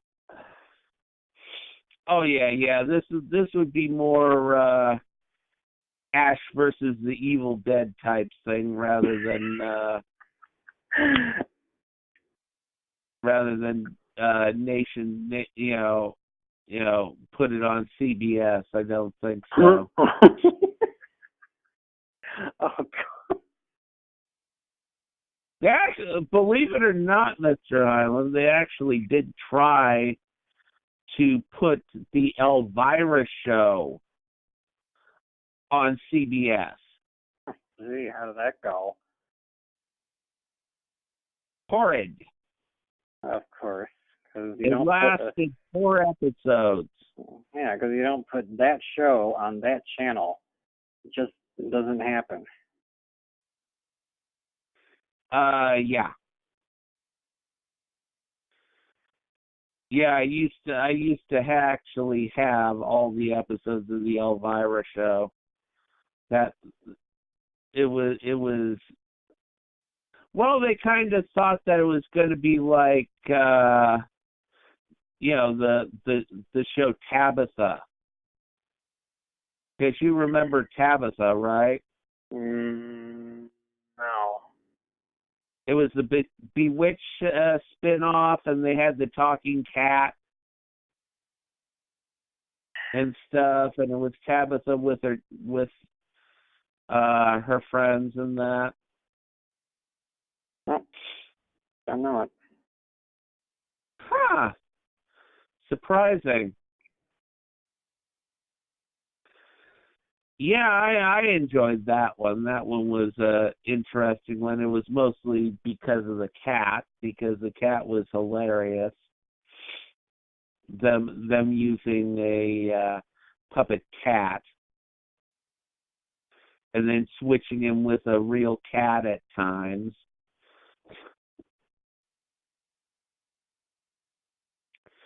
Yeah, but yes, Frankenhooker. What's interesting about Frankenhooker is, here's a little piece of trivia that I bet you didn't know, Mr. Highland. Oh, what? That Frankenhooker inspired Reanimator 2. Oh. Yeah. Yeah, the director and writer of Reanimator 2, they were big fans of this film. Oh. And it really helped, seeing what Frank could do here, and it inspired a lot of the stuff that happened, a lot of the stuff with Reanimator 2. Well, I mean, actually, if you look at Reanimator 2, there is a lot of similarities in it. Mm-hmm. Like the experimental stuff and that, how the experiments turned out and all that. Yeah. I mean, you look at what happened to all the prostitute parts and what they turned into at the end of the film. That was pretty cool. That reminds me, I was wondering about that song that was playing when they were smoking the crack, and I was listening to the voice. I was thinking, is that James Lorenz singing? I have no idea. It sounds like that was him.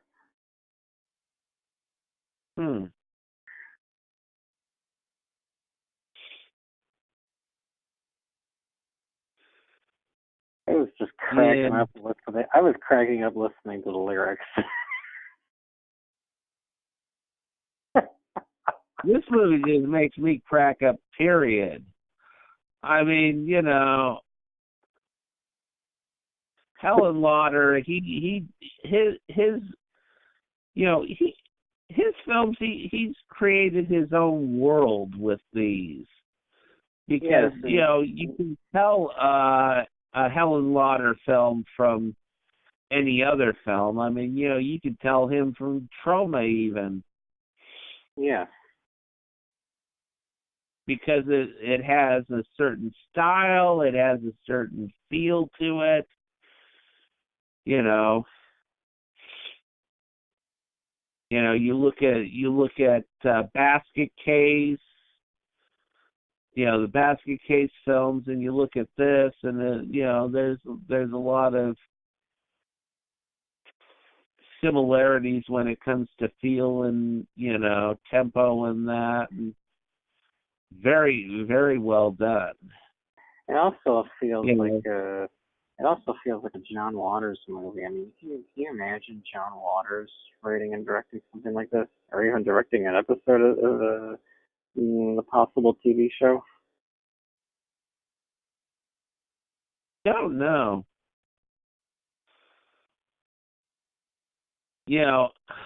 I wish you could have gotten Helen Lauder on the show, because I had some real heavy-duty questions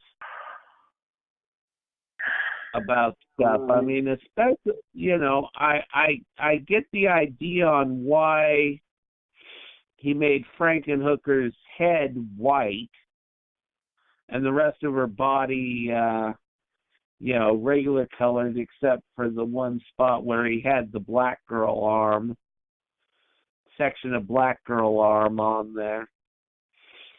But, you got any theory on why her face was white?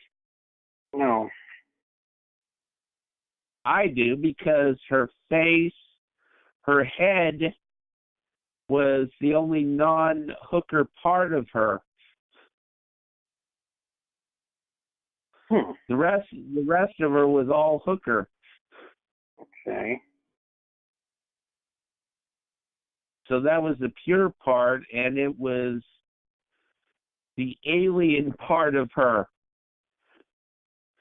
Really, when you think about it, I always kind of wondered why her hair changed and why she ended up with purple nipples too. I don't know.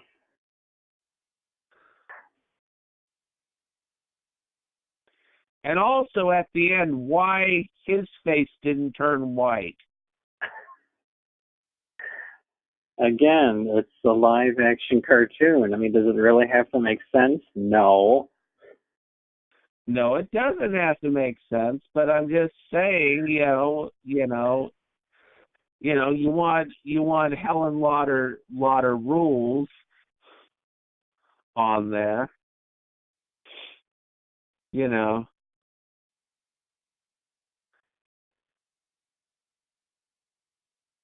I love the super drug that makes them explode. That was genius. Yeah.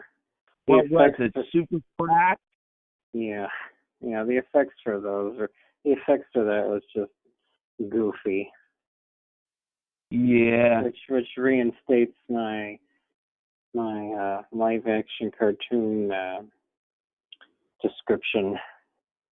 Especially when one of the heads goes flying and hits Zorro in the head.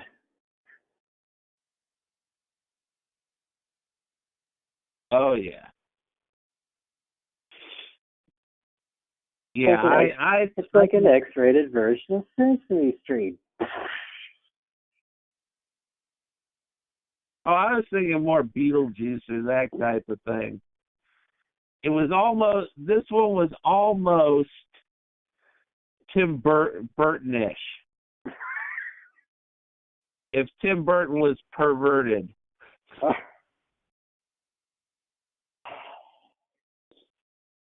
Yeah, I could honestly see Tim Burton doing a Frankenhooker remake. Can you imagine John Waters doing one or a sequel or something? Yeah, I'm still thinking Tim Burton. Tim Burton through Disney. I also think that there could be a comic book series out of this. Oh yeah, definitely. But seriously, Tim Burton with Johnny Depp as the doctor, or as the electrician guy. He'd probably take it too seriously and not give it the. Johnny Depp. He'd be all over the place. He'd be even more eccentric than this guy. He'd probably out eccentric the Frankenhooker. Yeah, between takes, he'd be doing that funky Frankenhooker walk. Oh my God, I love that. And the crooked. I love the shoes. And the crooked smile. Yeah, I know that thing where her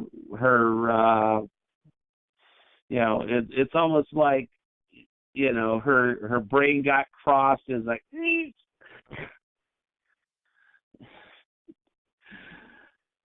it's like, oh my God, it's like the other hookers, their personalities have taken over, and she's, what do you think that was? Was it because of the fact that he used too much electricity?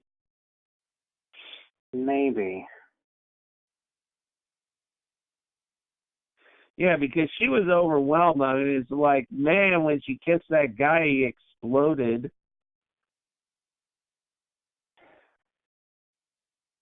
I could just imagine people at. I could just imagine the people at the Hollywood costume parties. Someone would show up dressed as Frankenhooker, and the people would say to them, "Man, did you just discover Frankenhooker?" Yes. Yeah, I could.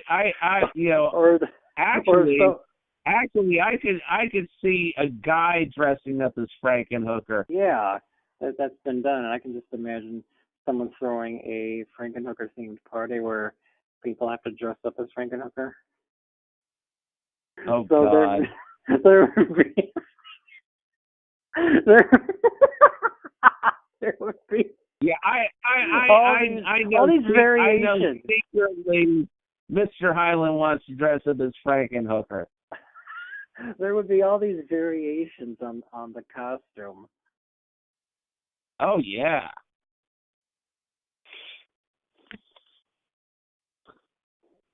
Well, it's probably hard to find that exact costume too. And that's something you don't see drag queens doing. Say, hey, do this Frankenhooker look. I don't do that. Yeah. Yeah, she was something.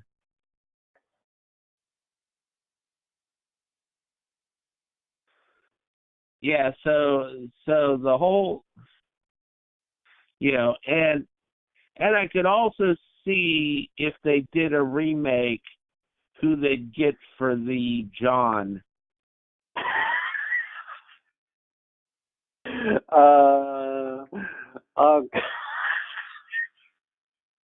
You know who they get for the John. I have some ideas. No, the only one that they could get for the John is the one from Human Centipede 2, the one with the glasses. Really? Yeah. Oh, yeah, have him as the John. That's not who I'm picturing. Of course. Perfect. You know who I'm picturing? Alrighty, who would you choose? Either Richard Ryle or Brian Doyle Murray. I don't even know who these people are. Oh my God! Let's put it this way: little tubby guys, right? Yes. Okay, little tubby guys. Nah, I still say that he would be perfect. Oh God! Either him or Gollum. Oh. Yeah, the one that played Gollum in Lord of the Rings. He'd be pretty cool too. He wouldn't be as good though, because we want the little fat guy.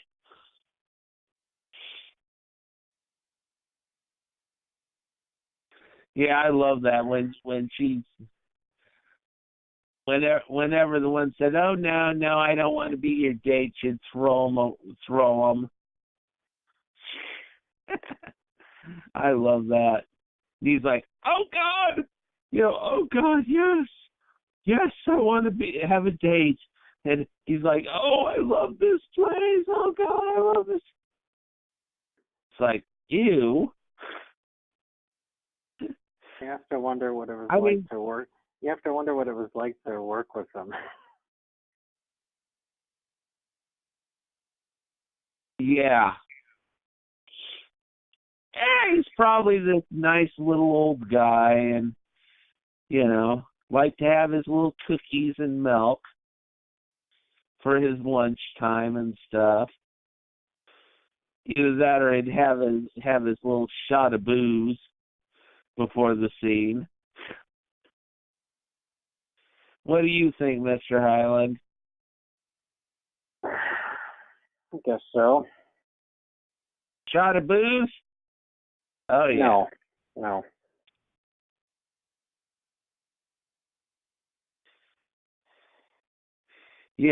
I could see him on the thing. She's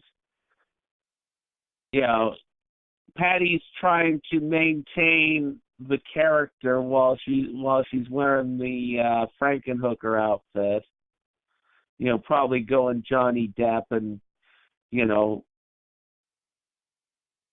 and Frank's sitting there.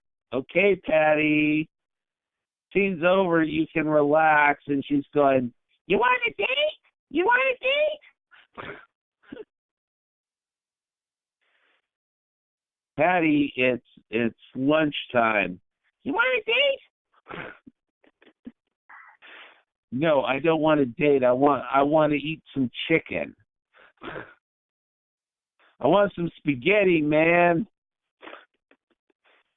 I don't want that. And she's walking around with her plate of food and doing the Frankenhooker walk. And doing the sneer or whatever it is. That had to have taken a lot of practice. Oh yeah, to walk on those shoes, hell yeah. I mean, I don't think she halfway had to act with how the way she walked in those. Because I can just imagine those things were very hard to keep balance on. Because did you see how high? I mean, that was Gene Simmons high. Oh. Yeah, those shoes. Gene Simmons high.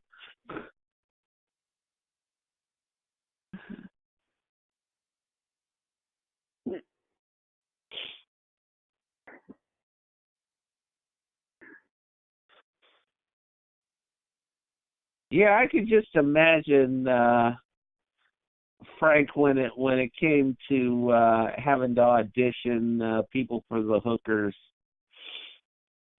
That was those hookers were something. Mhm. Didn't you think? Mhm. There were a couple of them that were really wacky. Oh? Oh no, they were perfect Shakespearean actresses. Oh my God. Yeah, I wonder. Huh? Oh, I was going to say it's odd that when body parts were flying, there was no blood. Yeah, he couldn't afford it. Oh. Huh. Oh. And that added to the live action cartoon effect. Yeah. Let's The overall comedy.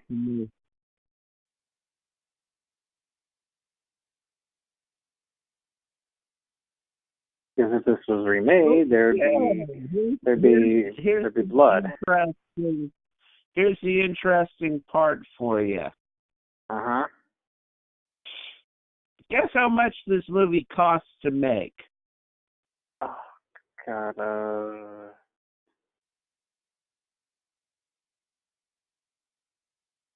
under 100,000? Nope. Am I close? Nope. Lower? Nope. This surprises the shit out of me, too. $1 million. Nope. More? More. 2,500,000. And he couldn't afford blood. Oh my God. 2,500,000 for a budget. You're gonna love this because this just blows me away. The gross on U.S. theatrical sale, theatrical thing for it. $205,068 when it was out in theaters. Oh man. Yeah. You kind of wonder why Frank didn't make that many films. Yeah. Now, he probably had some loan sharks ready to fucking kill him. This movie should be one of those midnight shows along with Rocky Horror. I know. It just blows me away. It deserves to be.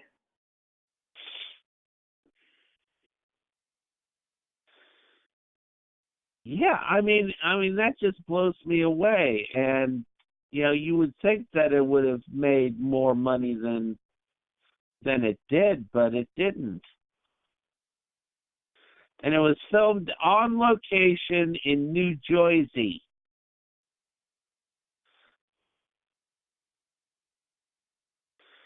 And the film took 5 years to make.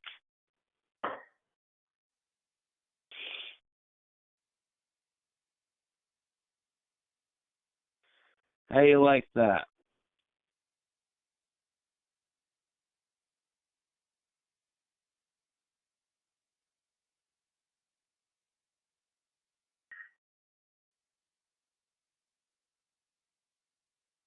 Okay, here's some trivia that I found on IMDb. Mm-hmm. Writer-director Frank Highland improvised the basic story at a pitch meeting. After getting the okay to make the film, he then wrote the script for the movie.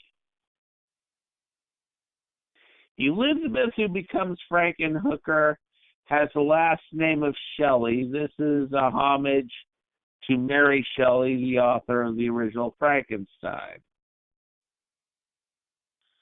Interior of the Franken family garage is intentionally 4 times as large as the exterior as specified in the screenplay.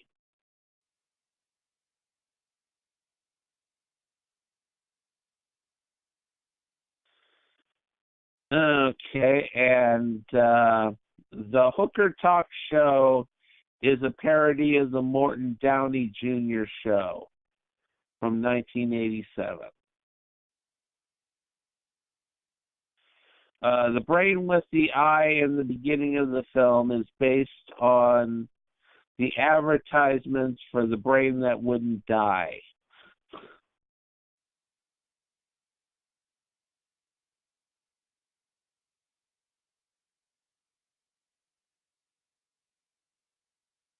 Oh, here's an interesting piece of trivia. Louise Lasser had just recovered from being sick and hence could hardly speak when she shot her scene talking to James Lorenz. Lasser redid all her dialogue in post-production, recording session.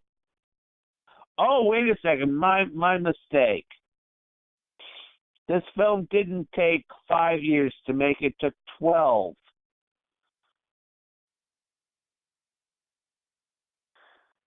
Isn't that interesting? 12 years to make this film. No wonder it cost over $2 million.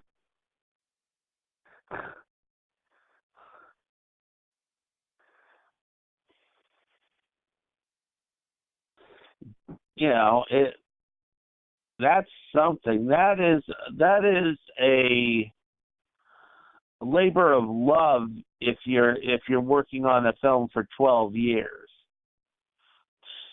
I mean, I know how it was writing a book for 20 years.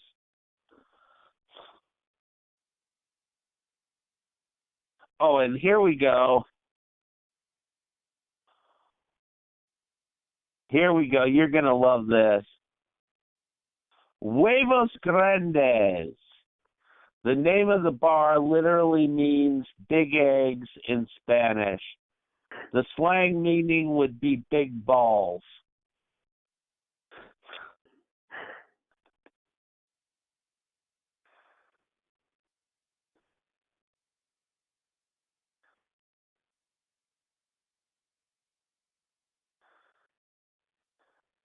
So anyways, yeah, that's the trivia I have on it. But yeah, that's amazing. 12 years.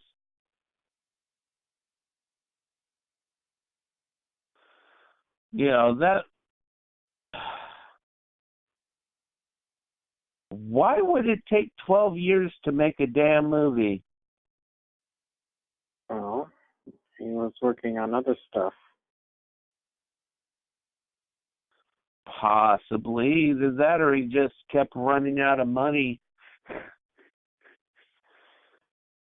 You know, that's how it was with Johnny Johnson with Plan 9. It was basically, you know, trying to get money and trying to be able to get a chance to, you know, to edit and stuff. God, can you believe, Mr. Highland, that the ones on IMDb only gave Frankenhooker a 6.1 out of 10 stars? Well, I don't think they're the target audience. No. No, they're not. Definitely.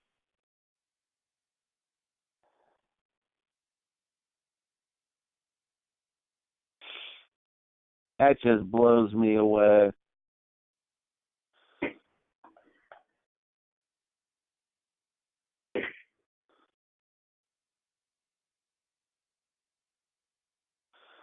So, Mr. Highland, who would you get to play Frankenhooker in the remake?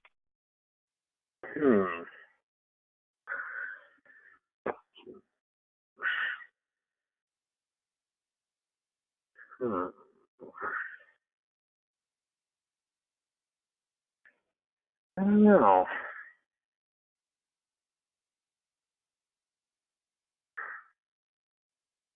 I have to really think about that.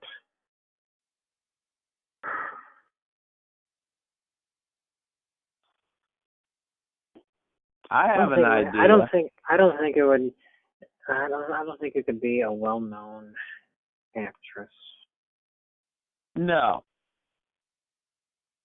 No, I know who I'd get for a remake, and that would be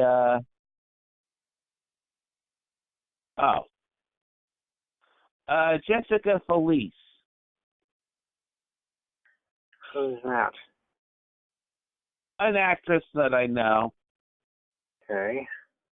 You'd have to look her up. She'd be perfect for the part. The only bad part would be in the fat suit scene. She wouldn't look right because she's too skinny in the face. Oh, okay. Well, Very skinny, very shapely lady, and very good actress. I think she could do the comedy. Okay.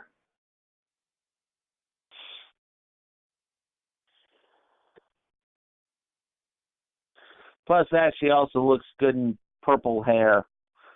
Oh, okay. Right. Yeah. Yeah, she's played a few parts where she's had different colored hair and stuff. She actually just recently did a photo shoot where she was Morticia Addams. Oh. You think she could do the walk? Oh yeah, easily. She also played Vampirilla. Well, actually, she did cover work for Vampirilla. You know who Vampirilla is, right? Yeah, that comic book character. Mm-hmm. Well, she did some of the special edition covers where she was dressed up as Vampirilla. Okay. I'll have to send you the Morticia Addams and the Vampirilla pictures. Okay. Pretty cool.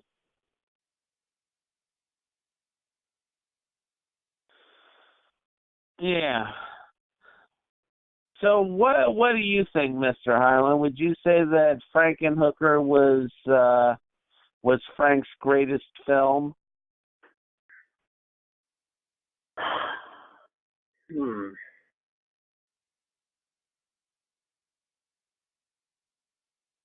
Well, considering his others,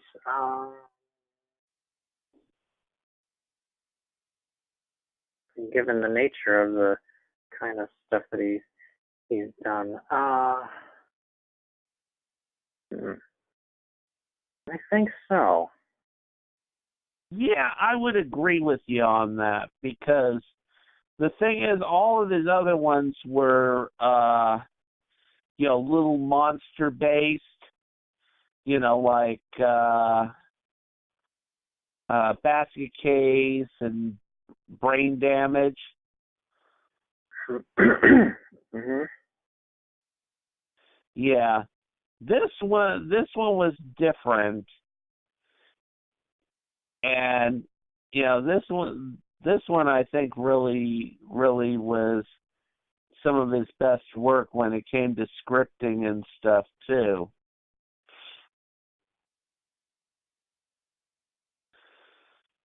Because as much as I do like Basket Case, and I like Basket Case 2, Basket Case 3 sucked.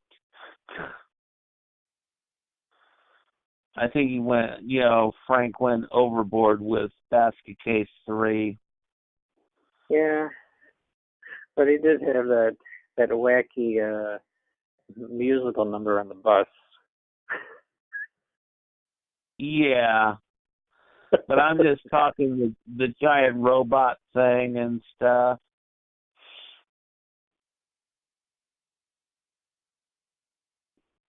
He just kind of went a little bit too over the edge on that. But yeah, I mean, with Frankenhooker, it was very simple. I would say, he didn't go way overboard on it. Yes, you had the girl in that big nasty fat suit.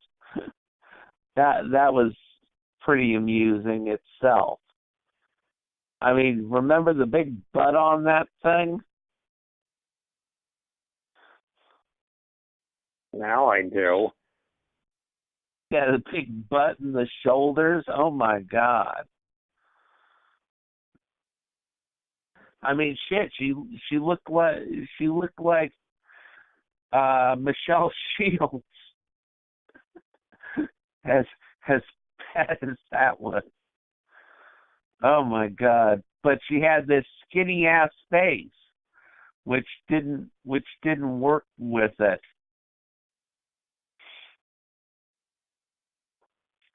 I do have to give Frank, points when it came to Elizabeth's head. The head prosthetic that they did. It actually did look like her.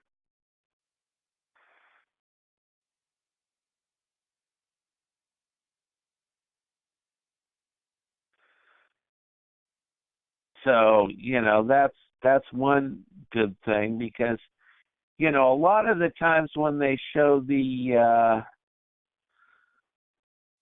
the fake heads, they don't really look as good as what they should. But that one looked right, straight on.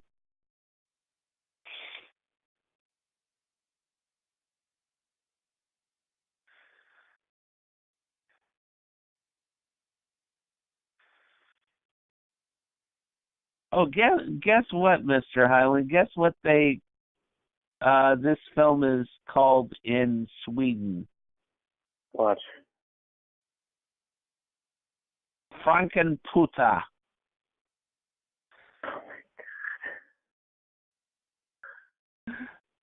Yeah. Frankenhooker.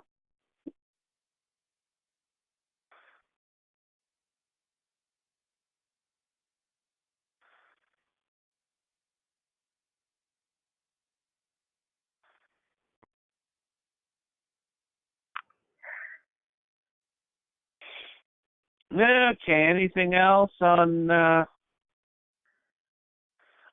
Frankenhooker that we want to talk about? No. Frankenhooker. No, that's basically it. Yeah, cool.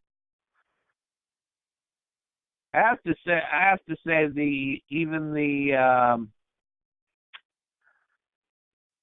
the poster on this thing, I've loved it for years. They did such a good job on that.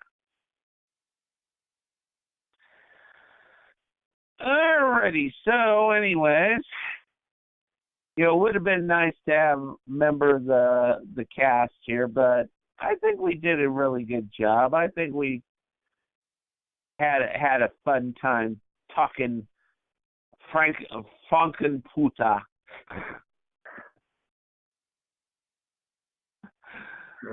Frankenhooker. Yeah, but we had to say Frankenhooker. It's Frankenhooker, God.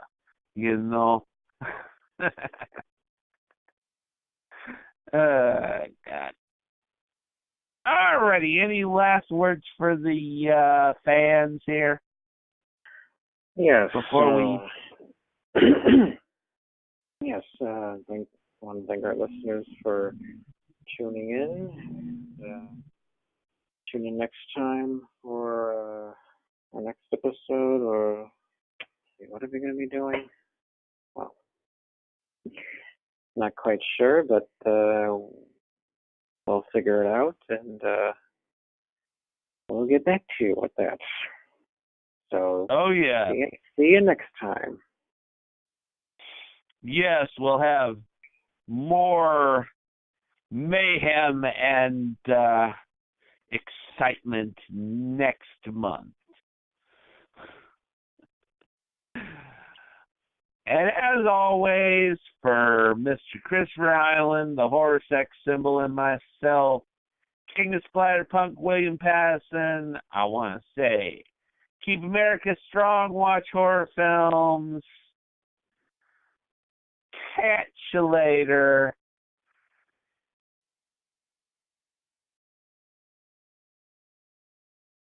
The love that you bring me along. The pain that you gives me a home. Do you wanna stay by my side? Do you want me to turn and hide? We are disappearing inside, seeing pictures of our goodbyes.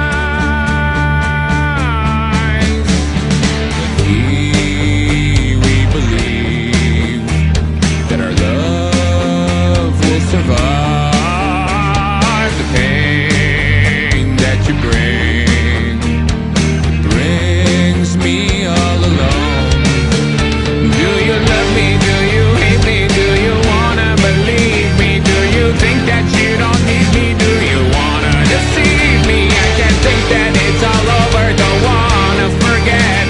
I can't live this disappointment down. I wanna repress your goodbye, goodbye. The design, we broke them all. The dreams when you see that goodbyes are for long. Please follow me to the borders of destiny. I don't wanna break from your side. The falling ground screams goodbye.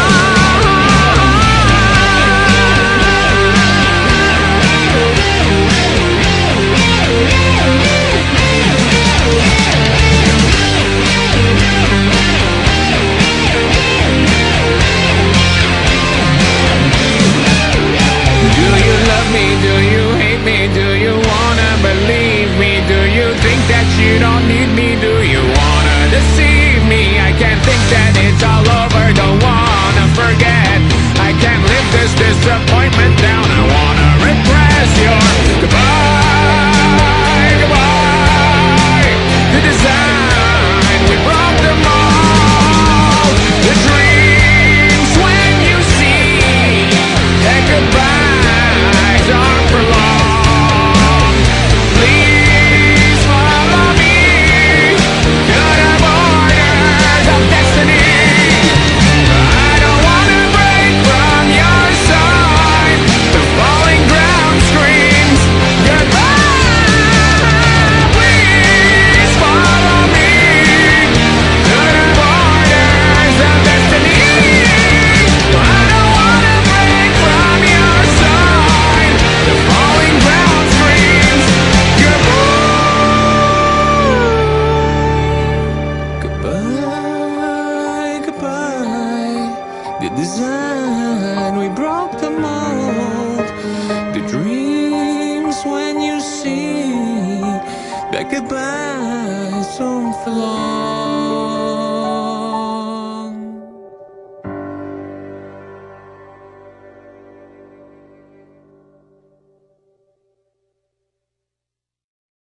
The international